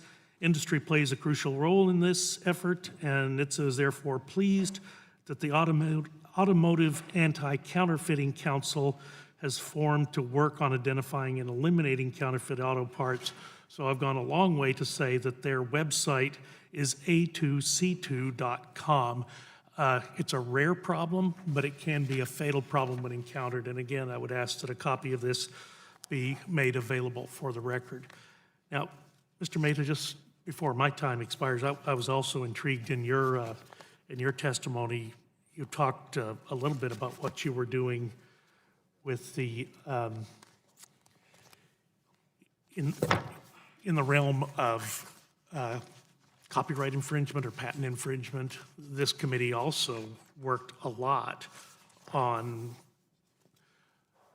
patent letters. In fact, there was a bill out of this subcommittee that I don't think ever got to completion, but it was the Targeting Rogue and Opaque Letters Act, the Troll Act, interestingly named, of several years ago. You talk about this voluntary effort that Amazon has. Parties put forward a deposit, and it's sort of like the winner gets their, if there's a dispute, the winner gets their money back, and it avoids having to go through the litigation process. I do wonder if people will give up the litigation process because it does seem to be very profitable to some people, probably our brethren in the legal profession. And I know the Eastern District of Texas has been one of the most active places for these types of lawsuits. But it is significant, it is a problem. I'm just intrigued by your approach because it's not a legislative approach, it's a voluntary approach. I just wonder what type of success you've had with it. Yeah, thank you, Congressman, for the question. And the program you're referring to is a utility patent neutral evaluation program. The challenge with utility patents, as you note, in some cases, there are absolutely patent owners who want to go through the litigation, and they will go through the cost of that given the significant value a formal court proceeding will provide them if successful. The challenge is there are many utility patents that are not worth that effort for rights owners. And because utility patents are so complex, it's tough for marketplaces or stores or service providers to figure out which utility patents to enforce. So this program allows each entity to put up a deposit. If either entity doesn't put up a deposit, they lose. And that deposit pays for an outside evaluator, mediator, to look at the case and make a decision, and Amazon will uphold that case. That doesn't uphold in the court of law, but it makes a decision for Amazon. And we've noticed a number of other stores who watch Amazon's decision and use that to make the same utility patent decision on their sites. So it has been useful. It's been super useful, and the rights owners that have been part of that program so far love it, because it takes a process that can be years and millions of dollars and turns it into weeks and no cost if they're successful. Very good. I thank you. I yield back. The gentleman yields back. The chairman now recognizes Ms. Blunt Rochester. Thank you, Mr. Chairman, and thank you to the panel. As Mr. Pallone stated in his opening, it is fitting that during National Consumer Protection Week, we discuss the significant safety concerns of online counterfeit products. After all, between 2015 and 2019, e-commerce doubled, and in FY 2019, the Customs and Border Control seized $1.5 billion in fake or pirated goods. It is obvious that the number of seized fake products is merely a fraction of the total number of fake goods. Many studies suggest counterfeits have proliferated on the online marketplace. They also suggest that virtually everyone in this room has purchased a potentially hazardous counterfeit product. That should give us all pause. And while there is certainly a discussion about stolen intellectual property, these counterfeits pose a significant public health and safety risk. Fake phone chargers can cause fires, batteries that burst can do harm, and even counterfeit water filters are being sold. This is especially timely as many members of this committee and constituents in Delaware understand having access to safe and clean drinking water is a major concern. Currently, it appears refrigerator filters are the main culprit, but filtration manufacturers like DuPont and EcoSoft are increasingly reporting other counterfeit filters like reverse osmosis systems. With increasing concerns for contaminants like lead, arsenic, and most recently PFOA and PFAS, this trend is worrisome. Mr. Friedman, how widespread is the counterfeit water filter problem online, and how can Congress facilitate improved transparency and accountability? Thank you very much for the question. We see this as a really serious issue. Back in 2018, we looked at this very carefully because we were trying to help consumers get water filters that were less expensive. And what we found is we really had a hard time finding brands on Amazon that were certified to international quality and safety standards at all. I mean, that's just shocking. It's shocking that that was not a requirement. It's shocking that that also wasn't always clearly disclosed. Only one of the aftermarket brands had a proper verifiable certification for its filter, and these were the only ones we identified that even came close to matching the high standards that most refrigerator brand filters are need. So it's a serious issue. One, we need to call on all of these platforms to step up. They're investing effectively pennies when they should be investing dollars in informing consumers, getting these products off their platforms, and putting their consumers instead of their profits first. In terms of Congress, I think it's a mix of things. One, again, they have to be held accountable for when they knew or should have known about these problems, and they have to be required to actively police these problems. Until then, the incentives are upside down, and their innovations are going to tend to go towards marketing more than they are going to go towards protecting their consumers. Thank you. And Mr. Wallach, Ms. Wallach, I wanted to build on the points of Mr. Pallone and Mr. Kowski. I understand that counterfeiters avoid scrutiny by sending the filter and packaging in separate shipments. How does this avoid scrutiny by CBP, and do counterfeiters employ other tactics? Thank you, Congresswoman, for the question. Yes, by sending in separate packages, the package is considered under the de minimis customs level, and therefore skirts all of the normal customs procedures. Not only aren't the goods inspected, some 1.8 million packages each day cleared by de minimis, individual packages, that then go on to consumers, and that doesn't count the 475 million annually international postal packages. That's just the express consignment hubs and the air shipments. All of that goes uninspected because, in part, the data is not even required to be able to figure out. For instance, if you knew that filters were a crisis, that would go into the Office of Import Surveillance at CPSC to start targeting, to look for the actual either tariff code or SIC product code for that category of goods to start inspecting. Except that basic information is even provided, so there's no way to actually get on top of it. Thank you. And Mr. Mehta, I will follow up with you because I only have about 10 seconds left, but I wanted to ask if you could talk about your seller verification process. So in 7 seconds, if you could. Yeah. We have a very robust seller verification process. Includes a number of verifications about the identity of a person, their payment instruments, where they're located. And in addition, we invest tremendously in machine learning to be able to monitor behaviors or signals, the devices, the places these folks are signing in from, to detect related accounts and bad actors that we detected in the past, explicitly to prevent whack-a-mole type of situations. I know my time has expired, and I'll follow up with you just to make sure that we talk about disproportionately targeting marginalized communities with algorithms. We have a lot of concerns about those issues as well. Thank you, and I yield back. The gentlewoman very cleverly yields back. The chairman now recognizes Mr. Guthrie. I thank the chair for the recognition, and these questions are for Mr. Mehta and Ms. Levitt.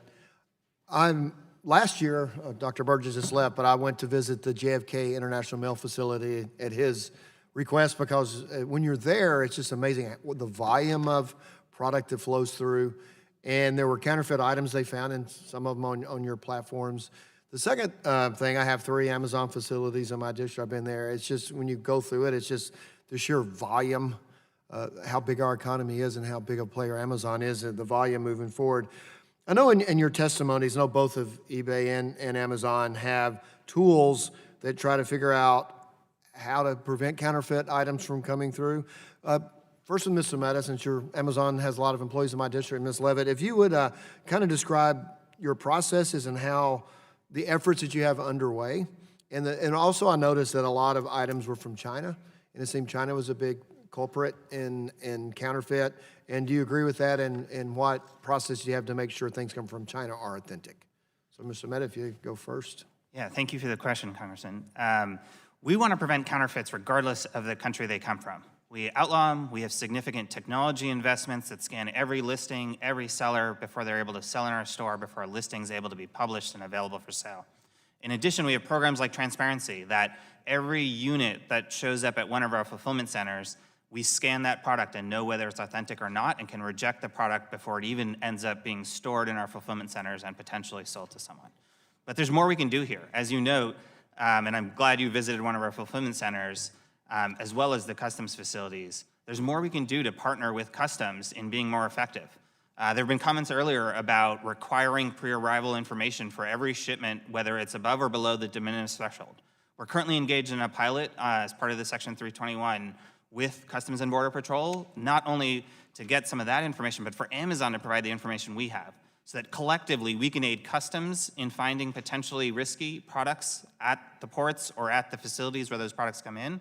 And in addition, when customs finds an issue, we'd love to have them share information with us, because we may have other shipments from that same bad actor. We may be able to shut their account down. We may be able to hold their funds and take greater action that can put together a better criminal case to go after those bad actors.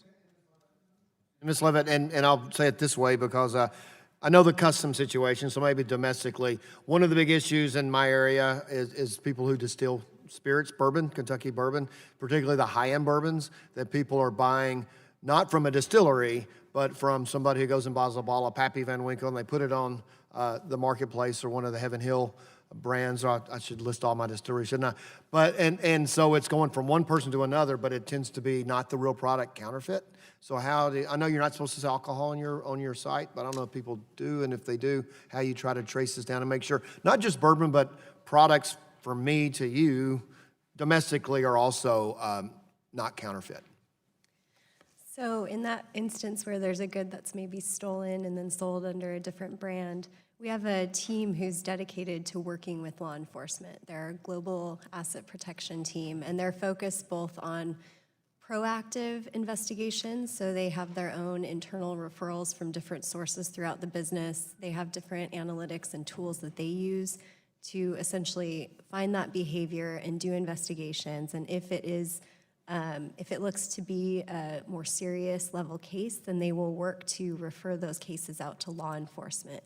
And then vice versa, if law enforcement is aware of that type of activity, they can make data requests through we have an external facing portal that law enforcement uses to request data on users that they're conducting criminal investigations for.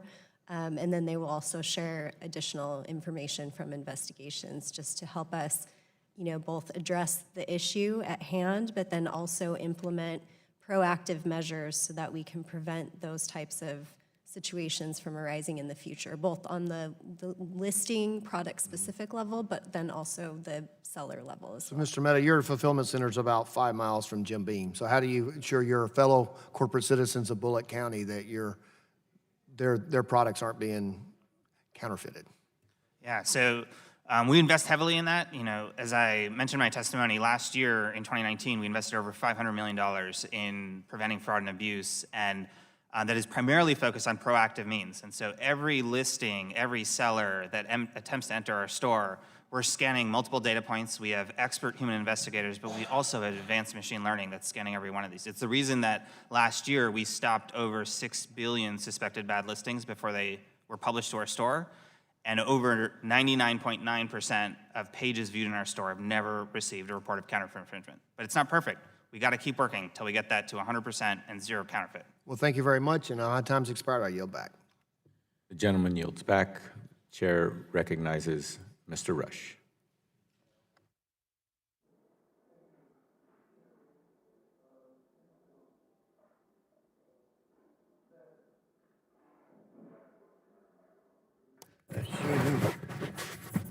Well, thank you, Mr. Chairman. Mr. Mehta, what is Amazon doing to ensure proper compliance with state alcohol laws and regulations, including how the purchaser receives the product, the price and terms of the sale, and the limits on retail sales imposed by the states?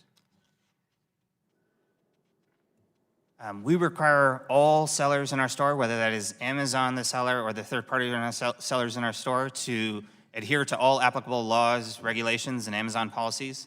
In addition, we invest tremendous resources in proactively screening every product before it is published to our store, in looking for signs of potential infringement or violation of policies, and we constantly monitor over 45 million pieces of feedback that we receive every week from customers, regulators, and others for anything we've potentially missed, to learn from that and figure out how we proactively prevent that in the future. I'm also concerned that bad actors are using social media sites like Facebook to recruit people to leave false positive reviews of products that are offered in your store. And as a result, these bad actors are able to make shoddy products look more legitimate. And this is a practice that results in both defrauding and creating great risk for consumers and also manufacturers. What is Amazon doing to combat these practices?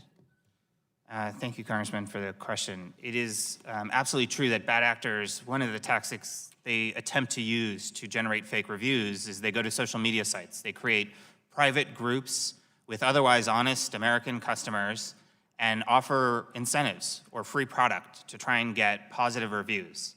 The challenges in these situations is often that communication and that activity is only known by the social media sites. Amazon doesn't have any data about what's going on. We just see these reviews coming up on our site from otherwise honest-looking customers.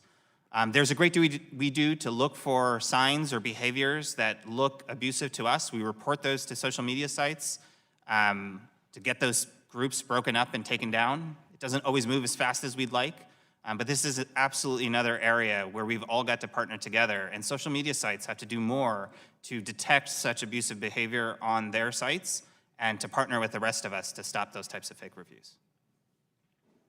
So, and Amazon made other manufacturers and customers aware of these shoddy practices? How are you all proactively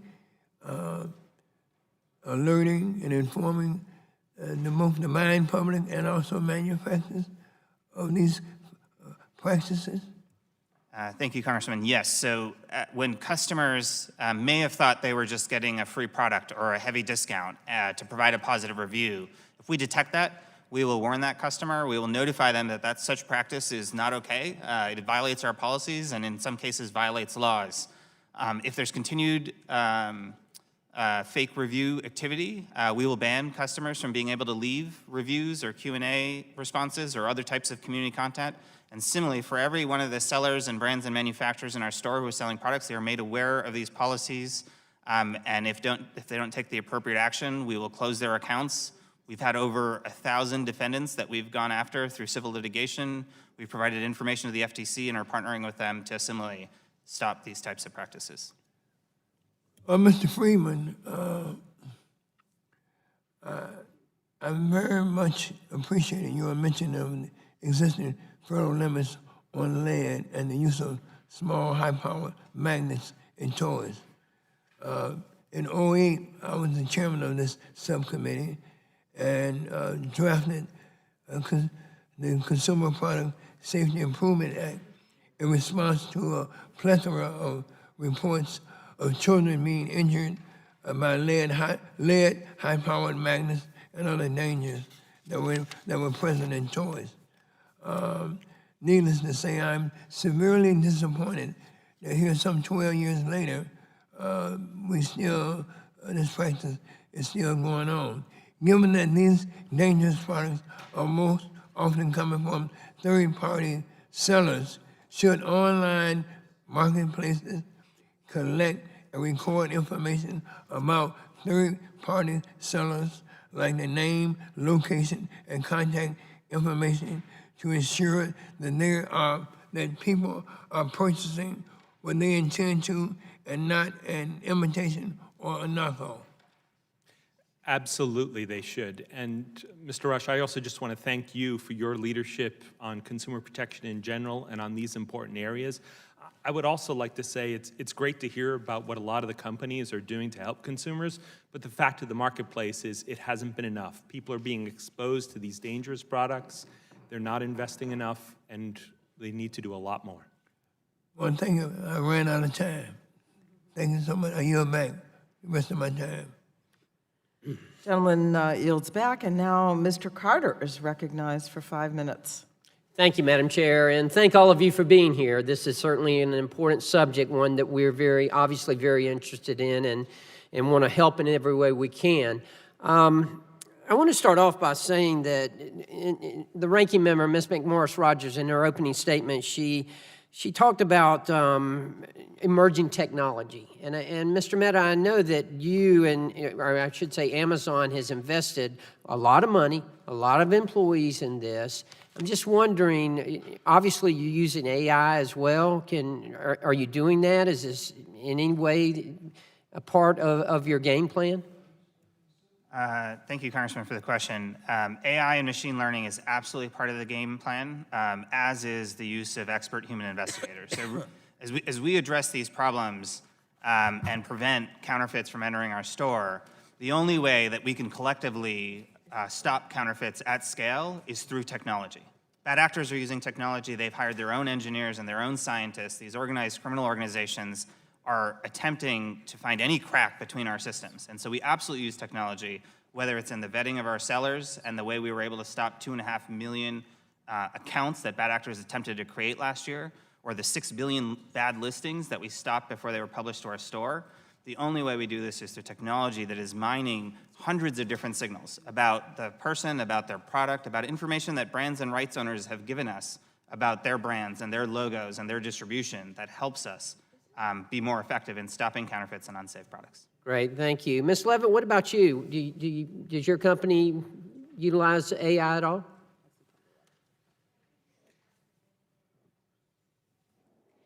We've made significant technology investments as well and continue to look to do so in 2020. I'd like to note one thing about AI and machine learning. I think an important part of all of this is collaboration, because our AI or machine learning is only as good as the information that we're feeding into it. And so I think increasingly it's important that the platforms are coordinating with social media sites, with the brands, with consumer protection groups, to make sure that the data and the inputs that we are using to build and to strengthen and to modify those technologies is accurate and up to date. Because I think we all know we wouldn't be here today unless counterfeiters were pretty savvy, right? Right. And they know what to do, they know how to evade. And so I think that's an important piece, that when we talk about technology, yes, technology is extremely important, but the collaboration that goes into building that technology amongst all the stakeholders is key. That's a good point, and I appreciate you bringing that up. To kind of dovetail onto that, Mr. Mehta, tell me about your Amazon brand registry. How many products do you have on that, and how's that working? Thank you, Congressman, for the question. So we launched the Amazon brand registry in 2017. It's a completely free service for any rights owner with a registered trademark. To date, we have over 350,000 brands worldwide that are enrolled in brand registry. They've enrolled for free. They don't have to have any kind of economic relationship with Amazon. They don't have to sell on Amazon. And those brands span from large global multinational brands to small entrepreneurs who've invented a product out of their garage. What Brand Registry does is, in partnership with rights owners, they provide us with a basic set of information about their intellectual property, their logos, their distribution, and we use that to aid our machine learning and our technology so that as we're vetting sellers, as we're scanning listings before they're published, we're able to more effectively detect potentially infringing products and stop them proactively without a rights owner or customer or anyone else having to find them. Since the launch of Brand Registry, on average, for brands reporting infringement to Amazon, brands in Brand Registry report 99% fewer infringements per brand than before the launch of Brand Registry. Really? That's quite impressive. You mentioned earlier social media sites and what they were doing to recruit bad people and to leave false and fake positive reviews. What about that? How are you handling that? How are you approaching that?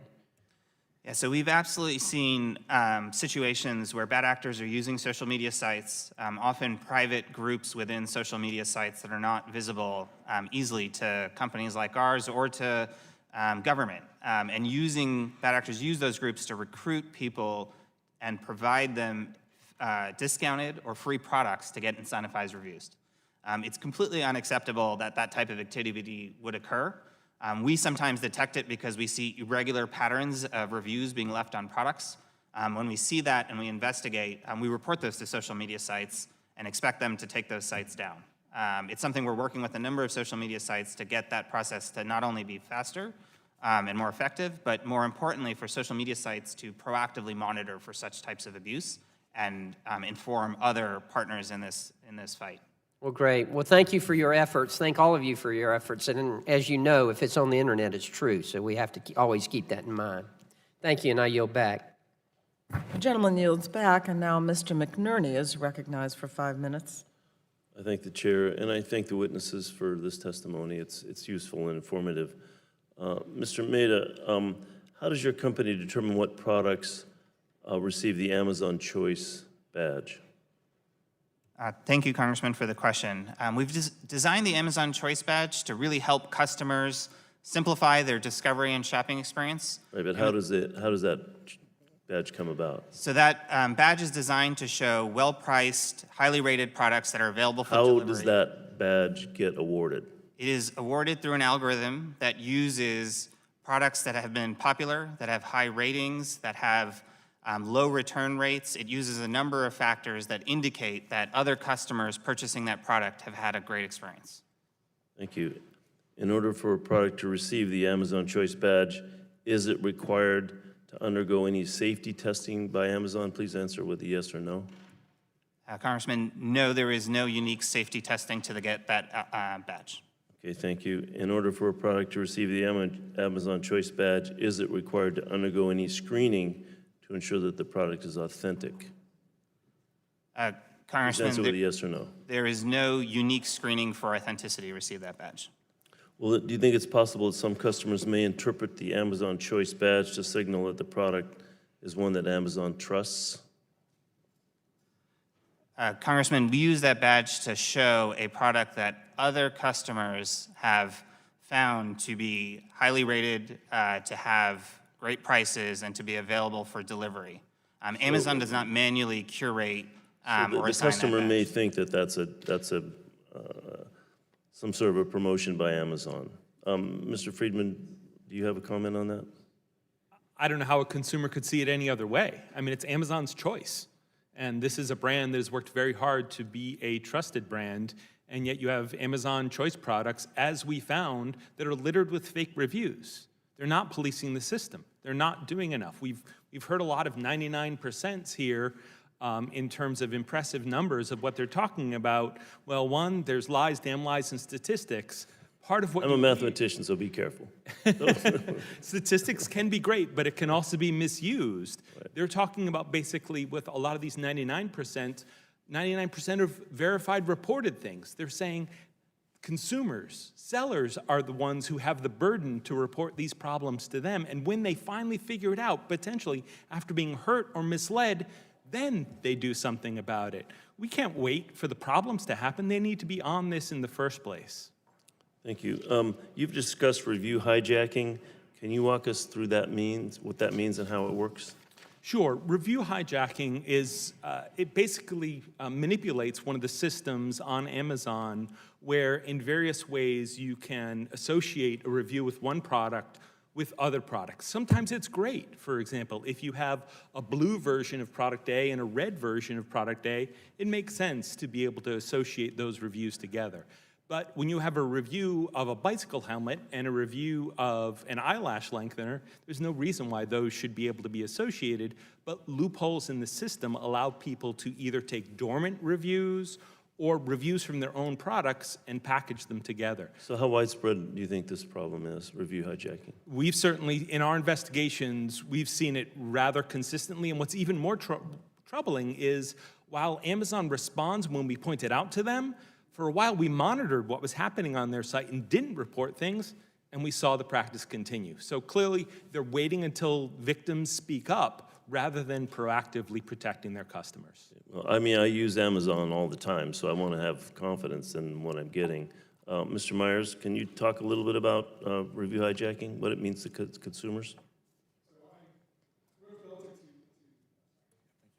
I think that it's certainly, we monitor all marketplaces, including including Amazon, excuse me. And in terms of counterfeit-related products, what we do are test buys. So we don't necessarily look closely at the reviews per se, but what we do look is the test buys. And when we do that across all platforms, we still find a significant degree of counterfeit items on those sites. Okay, thank you. Ms. Walsh, why is it important for customers to be able to easily discern who is selling the product? For a customer to make an informed, thank you for the question, Congressman. For a customer to be able to make an informed decision about what product might be reliable or safe, they need to have the right information. And to your point about what kind of investment by the company is put into deciding to have a choice label. And this reflects other questions that have been asked by your colleagues. I note that while Amazon has reported in spending $500 million in enforcement, they, in the same period, have invested $15 billion in making it easier with 150 more tools to get more third-party sellers. So to reflect the comment Mr. Friedman made, the level of investment, as well as the decisions made, for instance, of what gets to be choice, but even what gets to be listed. As you've pointed out, these things aren't pre-tested, they aren't certified, it's not invitation only, it's the wild, wild west. Thank you. All right, and I understand how hard it is to verify products, so, but Amazon and eBay and all the online platforms need to make the right investment because they are making money doing this. Thank you, I yield back. And now I recognize Mr. Lujan for 5 minutes. Thank you so much, Madam Chair, and I want to thank everyone for making time to be here today. I have 2 lines of questions, the first of which is something that you may not have been asked before, with the exception of eBay, who we were able to contact before the hearing, and I want to thank them for the work they did, and I'll get into that with the line of questioning. In New Mexico, Native American art and work is critically important. It amounts to 1 in 18 jobs that Native Americans participate in, twice the rate of other workers. It generates $1 billion in economic activity. However, by one estimate, Native artists lose about $500 million worth of income a year to fake goods sold from non-Native sources.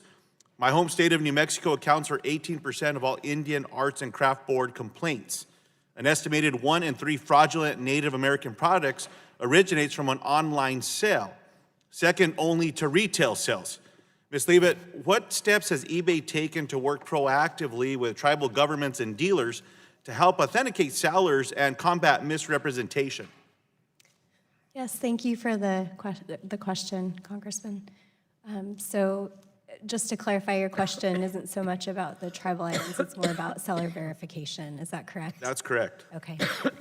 Yes, so we have a number of steps in place during the registration process to try to verify a seller's identity. In addition to that, we implement a number of limits or controls on what a seller can sell and what quantities they can sell, because they are not, quote unquote, trusted yet. They're new to the platform. And in addition to that, currently eBay does not intermediate most payments. So we don't have access to the same financial data that perhaps some other platforms or some of our intermediation partners, such as PayPal, may have. But as eBay moves more into that space, our objective is to leverage that data better, financials and other data sources that we will have as a result of that, and the federal obligations that we will have to improve our processes for vetting sellers. Appreciate that. Mr. Mitha, does Amazon have any work in this space that you partner or you work with the Indian Arts and Crafts Board? Thank you, Congressman, for the question. So we actually have an explicit policy that bans sellers from selling illegal Native American burial items or products that have been removed from Native American sites. We'd be happy to continue to engage with you and your office on this area. Very good. It is a very important topic. And so it's not so much the artifacts that have been taken, it's the imposters, it's the fakes, it's there's actually a federal law that requires the stamping of country of origin on these pieces of art, but it doesn't exist. And so what we're hoping to do is to work with you to make sure that that is a reality and the policy. And again, to eBay specifically, we reached out to some local art dealers in northern New Mexico, and it was flagged for us several listings of counterfeit Native American goods currently being sold on eBay. When we shared those with you all, it's my understanding that they were taken down. Is that correct? That's correct. I really appreciate that. So we want to work closer in that area. Now, because I also am a cyclist, Mr. Love, I really appreciated you being here today, especially after a recent tumble on a mountain bike where I found myself going over my handlebars into a bed of rocks. Sadly, I don't have any video footage of it, so I'm sure everyone would appreciate that. It was not pretty. But nonetheless, that bicycle helmet saved me. Bicycle helmets, as you know, according to one meta-analysis of the available research, reduce head injury by 48%, serious head injuries by 60%, traumatic brain injuries by 53%. Can you tell me what happens if someone is wearing a counterfeit bike helmet, or what's happening with goods that are being counterfeited and what it could mean to the detriment of people's health? And it's also appropriate that just down the hall from us, there's some traumatic brain injury symposium going on right now. And I can absolutely tell you what would happen, but I would much rather show you what would happen. I would love your assistance in the destruction of a counterfeit. Would you like to come down and destroy a helmet? Madam Chair, with your permission. Okay. So what we're going to do here is the CPSC test replicates an impact, which is about 6 feet in the air, about a 200-pound guy, head first onto either a rock or a curb. Now, I'm almost 6 feet tall, I'm 200 pounds, and I've done that. It's a terrifying impact. Now, in the CPSC test, any impact over 300 Gs fails the test, because over 300 Gs, that's the brain injury death line. A real specialized helmet will keep you down to 100 Gs-ish, and you're gonna walk away. It doesn't feel good after a hit like that. But I'd like you to jump on this or just hit this hard, and let's see what happens to this counterfeit helmet. Jump on it? Yeah, if you can. Ready? Yeah, do it. Oh, that's not good. Now, I said you the 300 G. Point out the gentleman is already out of time, but finish your sentence. Okay. The 300 G line is the death line. This registers 994 Gs on our testing equipment, and our testing equipment only goes to 994 Gs. It's worse. So this is why we're so passionate, and we really appreciate working with you all on this question. So Mr. Lujan would have been in serious trouble had that been a fake. I wouldn't be Madam Chair, and I know my time's up, I wouldn't be standing here today if I would have been wearing a helmet like this with that tumble that I told you about. I went into 2 boulders, I went head first in and rolled it, I popped my shoulder out. I probably would have been dead on the side of that trail until someone found me, or with some traumatic brain injury. We're very happy that you aren't. I mean, dead, that is. Thank you. Mrs. Levitt has had a similar crash. She's also a serious mountain biker, so helmets make an impact. Thank you. Ms. Dingell, you are next for 5 minutes. Thank you, Madam Chair, for holding this hearing, and thank you to all of the witnesses. I'm from Michigan, as you all know, and I'm a car girl. So I want to start with a few questions on automotive safety. As you know, counterfeit airbags and their components pose a severe danger to consumers, just like we saw with the helmet.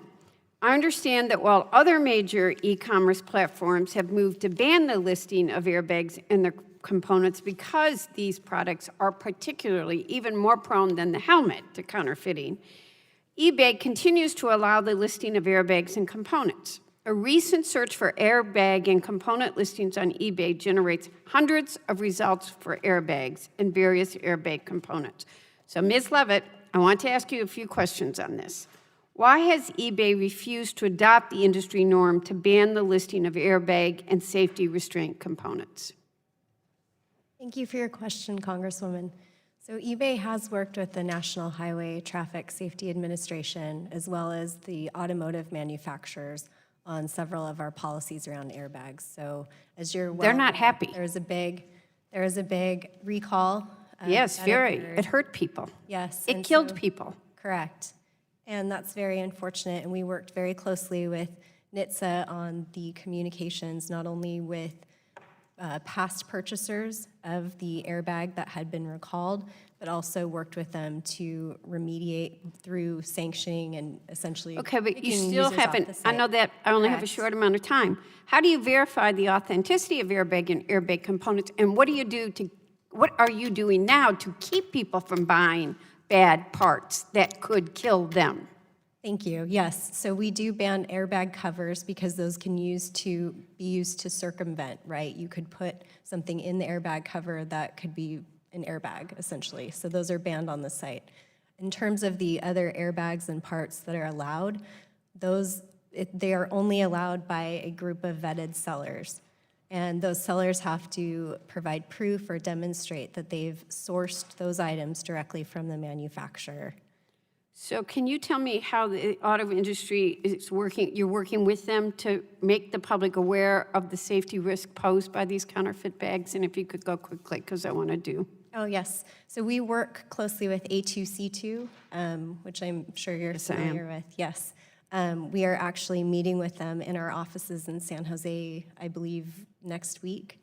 And so, again, the purpose of those meetings is to sit down, reassess, are our measures doing enough? This matters. We really are talking about lives. Absolutely. So I hope and I you'll suspect this pay will be a attention. big topic of conversation. Thank during you. that.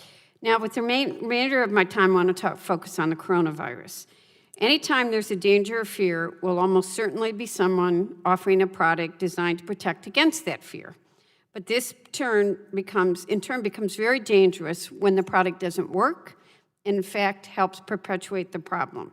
So, Mr. Mehta and Ms. Levitt, this represents a real public health risk. How are Amazon and eBay addressing this issue? I'll start with Mr. Mehta.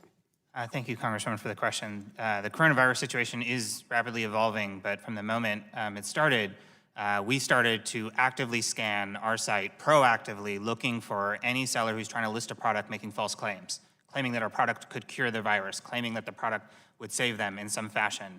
In addition, we looked for bad actors who were trying to take advantage of a crisis situation to try and price gouge customers. We have no tolerance for false advertising claims or price gouging in our store. We've removed 1 million products that had false claims in them. We removed tens of thousands of products that were listing products at gouging type of levels from a pricing perspective, and we're continuing to monitor our site. This is a very fast evolving situation. So let me ask you 2 questions before we go to Ms. Levitt. How quickly can you take it down? And then, for instance, I tried to order bleach, and I got a notice this week my order had been canceled. I don't know why, it didn't give me a reason, but when you think someone's gouging or it's not there and a customer's trying to order, do you try to replace their order? Do customers think they're getting something? So for instance, if they ordered it a week ago and you said it was coming, how do you deal with customer expectations? Yeah, Congresswoman, in terms of the question on how quickly we can respond, we monitor every listing as they go up, and then we continue to monitor them. And so sometimes this is happening before the listing ever gets up, and sometimes within minutes of it being in our store. If a customer ever did purchase a product and was not happy with that product, whether it was sold by Amazon or sold by a third party, every product's covered by our A to Z guarantee. I'm not sure what happened with your bleach order. Oh, I don't care about that. What I'm more worried about is how do people know whether it really works? And I think you got a lot of people ordering products that they think are coming, and then I was not the only one that had their order canceled in the last week. So I think people are counting on you on some of these things as well. Ms. Levitt, I'm already over my time, so you are safe, but I'm going to send a letter. Thank you. Woman yields back, and I recognize Congresswoman Kelly for 5 minutes. Thank you, Madam Chair. Thank you for holding this hearing today. As more consumers migrate from buying products in stores to buying them online, new challenges have emerged, as we've talked about. One area that has been particularly frustrating for me is the sale of firearms online. While many platforms have said they do not allow the sale of firearms or bump stocks, simple code words and private groups are used to get around algorithms designed to detect illegal activity. While one of the most egregious offenders is not testifying today, I believe that companies need to do more than lower illegal activity to an acceptable level, as one company representative put it. Ms. Levitt, eBay is a third-party platform that connects sellers with buyers. I know that in 1999, eBay decided to prohibit sales of firearms and ammunition. What does eBay do besides just using machine learning algorithms to crack down on firearm sales, and how do you ensure that bad actors are not able to continue posting using code words? Thank you for your question, Congresswoman. So I think we approach the problem twofold, right? There's one problem with the listing and the items itself, and then the second problem is with these bad actors who are listing the items. So with respect to the listings themselves, We do have a prohibition on those items on our site. We have a number of blocking and detection technologies in place. Those are coupled with manual reviews. We actually have pretty substantial physical teams who are scrubbing and reviewing the site, looking for those types of listings. As part of that process, we're constantly going back and revising and refining those blocks because, as you mentioned, these individuals are using different terminology to try to circumvent our measures. With respect to bad actors, we have again in place a algorithm in the background that is trying to search for fraudulent and problematic behavior, and then those accounts are suspended from using our services. And then again, we have a number of measures in place that are attempting to prevent those sellers from re-registering with our site. Do you have any idea how often it happens? Probably more often than any of us would like. I don't have the exact numbers, but we can get back to you with that. Thank you. Mr. Mehta, I know Amazon has a similar policy. What actions has Amazon taken to crack down on direct gun sales on your platform? Thank you, Congresswoman, for the question. We do have a policy, and like a number of our prohibited policies, we are constantly scanning every listing as it goes up into our store to look for a potentially prohibited product and stop that before it ever is available for sale. In addition, we know that bad actors try to game our systems, and so we work both with regulators and different organizations that help us identify new products that are coming on the market that may be legal to sell in other places but are prohibited on Amazon, to understand what those products are and understand the different ways that folks may advertise or communicate those products. In addition, when we find bad actors that are violating our policies, we block their accounts. We stop them from being able to sell more products. We hold the funds in their account to make this a crime that does not pay. And there are multiple cases where we're working with law enforcement currently to go after bad actors that have violated our prohibited products policies. Okay. Increasingly, we're seeing social media companies play a social role in directing consumers directly to companies. Last summer, British regulators found troubling evidence, quote unquote, of a thriving marketplace for fake online reviews on eBay and Facebook. On eBay, they found more than 100 listings offering fake reviews in exchange for payment. On Facebook, they found over 24 groups recruiting writers for fake or incentivized reviews. Consumers depend on online reviews before making new purchases. One survey found that 97% of consumers depend on reviews for purchasing decisions. Ms. Levitt, can you tell me how eBay has responded to concerns raised by British regulators? Yes, thank you for And your as quickly question. as possible. Yeah, so we worked with the Competition and Markets Authority in the UK. We immediately took down the listings that they had identified, and then we performed our own separate searches to take down additional listings that were problematic. We took appropriate action by suspending those sellers, in addition to other sellers that we found. We went back and revisited our policies to make sure that they were clear that those types of services were prohibited from being offered on our site. And again, we have that formula of looking at listings and sellers to try to prevent problems. And Mr. Freeman, do you think companies like eBay and Facebook have responded adequately? No, they definitely haven't. I mean, you even heard here in response to a tragedy associated with a counterfeit airbag, it was referred to as unfortunate. It's not unfortunate. It's tragic. It's unacceptable. And so much more needs to be done. That bike helmet, that's the 1%. That's the 0.1% that shows up. People's lives are at risk. We need to stop quoting numbers. We need to stop using platitudes. We need to invest in innovation at these companies and in Congress to block the counterfeits, the dangerous products, and the fake reviews. My time's up. Thank you, Madam Chair. The gentlewoman yields back, and now I recognize Mr. Soto for 5 minutes. Thank you so much, Madam Chair. What a fascinating area to be able to work on.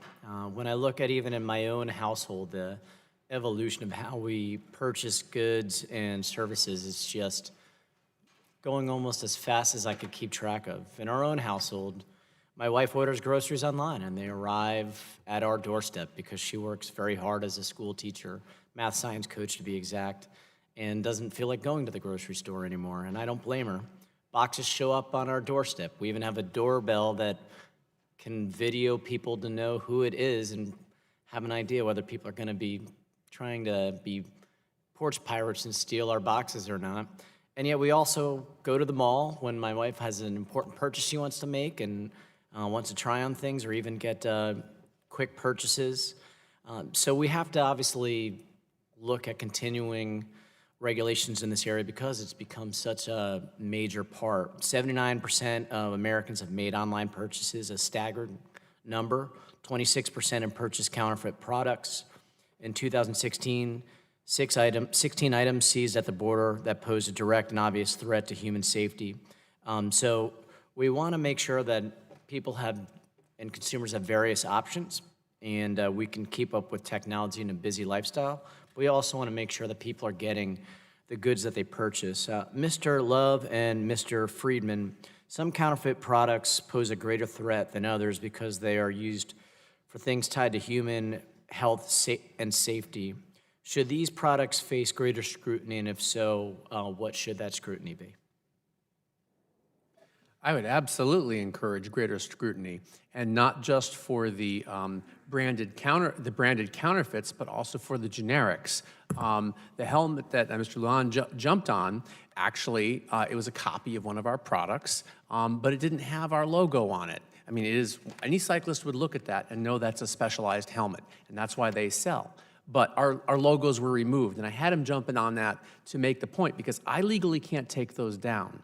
And so something that should be addressed, and this is a matter for CPSC and engagement with all the parties at these tables, is how to deal with the generic products that are dangerous. Not just the current one here. This has our specialized logos on it. When this appears on e-commerce, I can knock this down. But if I just peel off the sticker, I can sell hundreds of them all day long, and no one has any legal recourse. Thank you, Mr. Love. And Mr. Friedman? Absolutely, these products, anytime a product is involved with health and safety, it requires double, triple, quadruple the effort because people trust those products. They depend on those products to save their lives and to protect them. Part of the challenge here is every single one of these products should include, in many cases, specific certifications. I expect every platform to be screening those products for those certifications. I expect more resources and more efforts at the border to block those products from being able to come in. And I expect the platforms not just to certify companies up front, but to regularly audit and follow back with them. And when they find illegal practices, always report them to the authorities. Don't just ban them. Thank you, Mr. Friedman.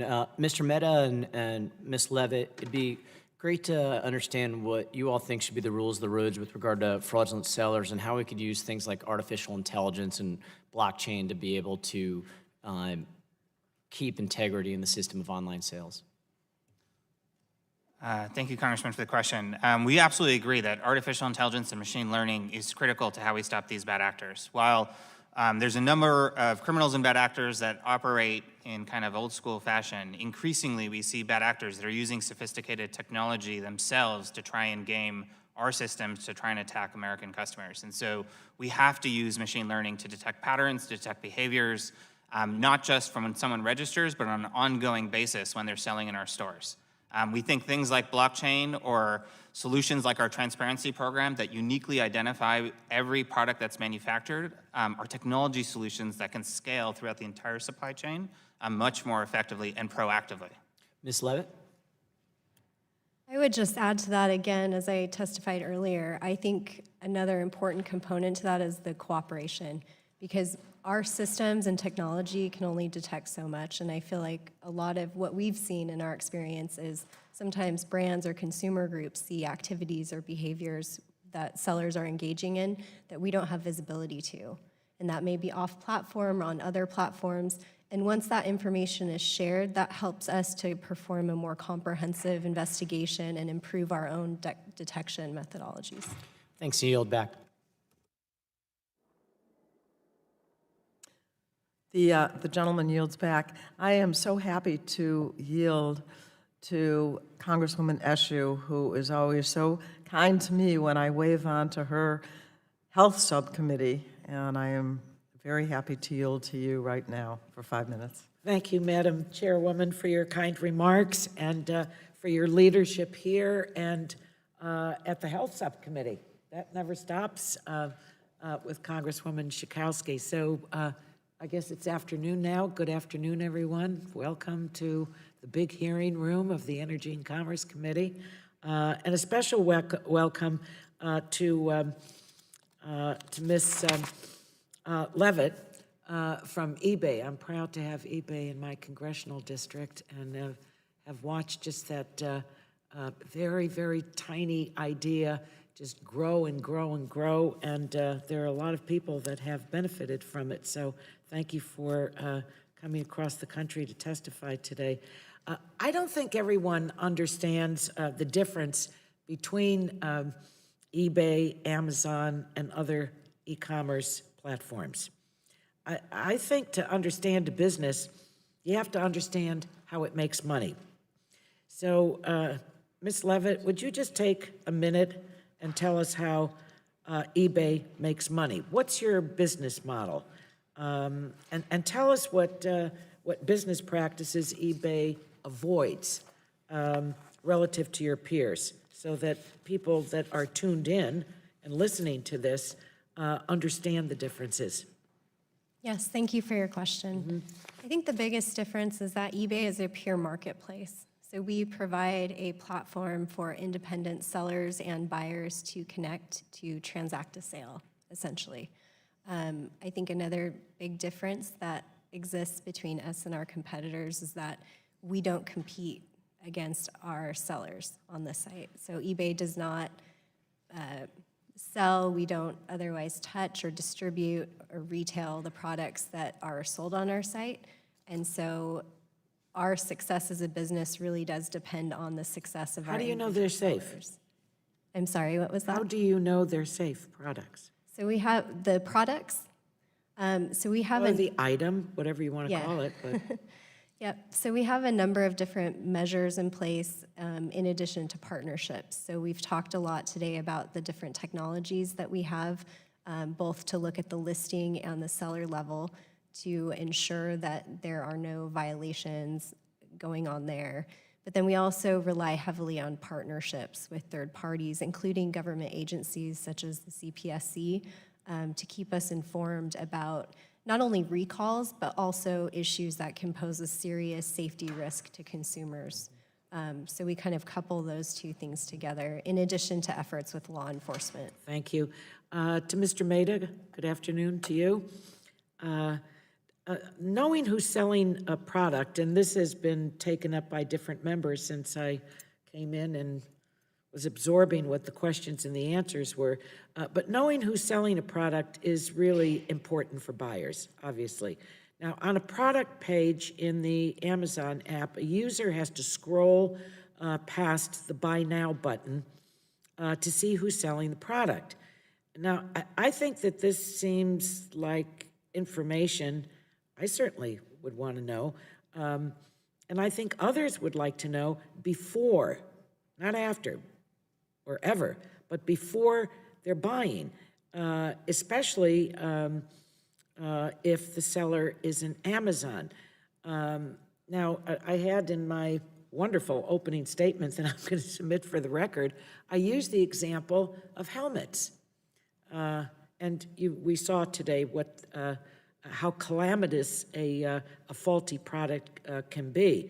So it's one thing to buy a knockoff designer handbag that's sold online, but it's an entirely different issue when, as we saw, when helmets don't meet required standards, fake iPhone chargers cause fires, counterfeit toys can injure children. So why is the seller information listed after the Buy Now button? And is Amazon willing to change that? It seems to me you've got a real headache on your hands. Congressman, thank you for the question. We also consider... Do you really mean that? Thank you. No, I do really mean that, because Okay. I completely agree that it is completely unacceptable for an unsafe product to be sold in our stores. And it's the reason we invest so much in proactive efforts to stop that. But you On know, every product... Miss Wallace kind of took that apart. You are making an investment, but the investment made on that side relative to safe products and people knowing who's selling it versus the other dollars you're spending, that just didn't, I mean, it's like this. So I think you need to address that. So if I go to your question around the product detail page, and every time a customer views a product detail page, we try to make it very transparent. It's the reason it's right next to that Buy Now button that we But say why don't you ships reverse from. it? Why do you make it afterward? Why not just state it up front? Wouldn't that be better for you as a business model and confidence in terms of consumers? It seems to me that it's an easy thing to do unless you don't want to for whatever reasons. We've tried to put it right next to that, and we want it to be easy for customers. Why don't you say before you buy, you should know the following? To be honest, I've not heard this feedback from customers. I'd be happy to follow up and look at whether customers believe this would be helpful. We've had it in that location, and in general, customers are very clear. We say it ships from and sold by, and so that it's very clear which of those are, and you can click on that name and get more information about that seller. Yeah, well, my time has expired, but I have to tell you, if it was my business model, I'd go with consumers because they're your customers. Thank you very much, Madam Chairwoman. I yield back. The gentlewoman. Normally, this would complete our questions, but I had asked the ranking member, if Ms. Rogers, if I could ask a few more, and if you want to ask any questions, Mr. Shimkus is taking her place. But if you don't mind, I'm going to go through just a couple more questions. In October, the Federal Trade Commission reached a settlement with the skincare brand Sunday Riley for directing employees to post false reviews and to downvote negative reviews.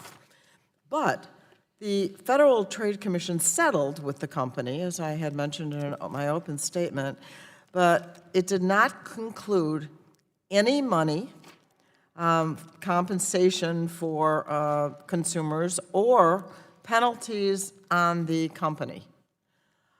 So I wanted to ask you, Mr. Friedman, first, what kind of message is that the FTC is sending to a business who might be thinking about falsifying reviews and ratings? It sends a terrible message, Madam Chairwoman, very much in contrast to all the work that you've done throughout your career to protect consumers. What this says instead is business as usual is fine. This is exactly what I'm talking about in terms of how the incentives are not there for the companies to do the right thing, even when they're clearly violating the law. Obviously, that FTC settlement completely missed an opportunity for them to lead for consumers to put. I think most normal people wouldn't consider that a settlement at all. No money and no punishment. Yes. It's remarkable. It's not even a slap on the wrist. Mr. Myers and Mr. Love, do you think that this settlement establishes a sufficient deterrent in any way to a seller thinking about engaging in fake reviews? Yeah, I think any time that a customer is deceived is not a good situation. It's concerning. I think relative to how we look at the issue of just counterfeit products overall, one counterfeit is too many. And wherever that's happening, it's something that should be addressed, ideally jointly, has been discussed today with marketplaces as well as with government agencies. Exactly what he said. And I do want to quickly follow up on something that Congressman Mashu brought up that was in the last discussion about putting customer information on stores. Speaking as an investigator, when you go to an Amazon.uk store or an eBay.uk store, that information's all there because it's required by law.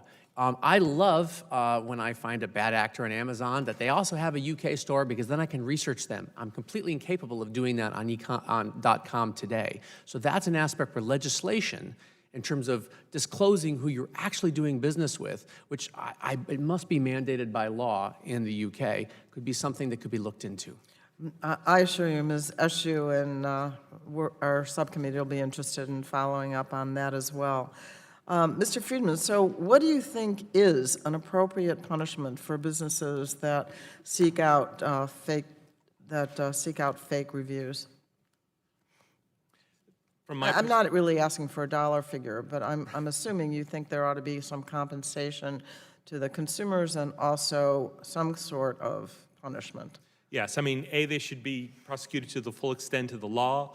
They should certainly be charged not only a penalty associated with the harm that they caused, but an additional penalty, maybe even relative to the size of the company, so that they actually feel it, that it means something to truly deter the actions. Many of these companies out here, we're talking hundreds of billions of market capitalization in some cases.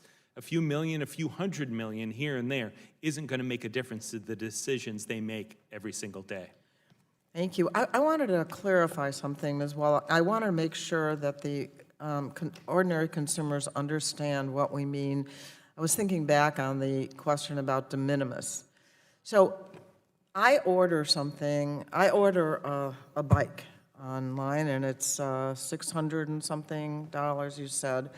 So it could be sent with a lot of other bikes that have been ordered, but it's sent to me as a way to get under the threshold. Is that right? I mean, things, for example, that are boxed, that could be in a container, are then sent individually to get away from inspections. Is that how that works, that you can avoid inspections? Thank you for the question, Madam Chairwoman. Yes, the combination of the de minimis being higher and the lack of information, and combined with the platform's contention that they're not the seller, creates basically a perfect chain of uninspected goods getting delivered in huge amounts to individual consumers. As a practical matter, and this is detailed in my written testimony, there's several different ways you can game the system. If you pick and pack things in a fulfillment center overseas into particular boxes addressed to a U.S. ultimate consumer, and the value of what goes into the box is less than $800, you're into de minimis. A new scam that there was a recent ProPublica story about is to have big containers, because those individual shipments are typically done by air freight, which is expensive, but to make it cheaper to go by ocean shipping now, companies have designed a system where they basically have big containers full of many counterfeit bikes shipped to Mexico or Canada. They're landed there as goods in transit, so they're not entered into Mexican or Canadian customs. They're picked and packed out of the ocean container into the individual. Then they are trucked over the border to a U.S. post office or to an express consignment of FedEx or whatever, and sent to the U.S. consumer, at which point they don't get inspected because they're de minimis. It's a serious problem. Yeah. Thank you. I wanted to just make sure everybody understood what is going on. One thing to add, which is perhaps the most alarming, and with respect to the administration's you know what? I'm going to have to skip that because I'm out of time. Okay, Customs considers these mass shipments to actually be individual shipments is the added thing. So Customs can change the rules. Okay, thank you for that. Madam Chairman. Yes. I am completed my questions, and I yield to Mr. Shimkus. Thank you. I won't be long. This is not my subcommittee. Members of Congress have to be expert generalists, and you're getting lesson 101 on being an expert generalist. So I'm just going to finish and make sure that, a statement from our side would be that, from what I understand, we have rights holders, online marketplace, and consumer advocates at the panel. And I think we would argue that if you want a better, quicker, faster solution to this problem, probably best to be working together before we let the political, legislative process try to solve this. And I think from what I've been told with the opening statements and the testimonies, people understand the challenges and the problems, and I would just encourage you to do that. With that, I yield back my time. Thank you, Madam Chairman. I thank the gentleman for helping us to finish this hearing. Thank you so very much, and for your remarks. Okay. I now ask unanimous consent to insert into the record letters what? Oh, I see. Here we go. And they are a letter from Preclear a statement from the International Precious Metal Institute, a letter from the Toy Association, a letter from the Internet Association, a letter from the National Association of Attorneys General, a letter from the, is it former acting NHTSA administrator Heidi King, offered by Representative Burgess, a letter from the National Association of Manufacturers. Unanimous consent? Without objection. Without objection, so ordered. And with that, let's see, oh yes, I need to remind our witnesses. And first of all, thank you for being here, but I wanted to remind members that pursuant to committee rules, they have 10 business days to submit additional questions for the record to be answered by the witnesses who have appeared. I ask each of the witnesses to respond promptly to any question that you may receive. And now, at this time, the subcommittee is adjourned. Thank you so much, all of you.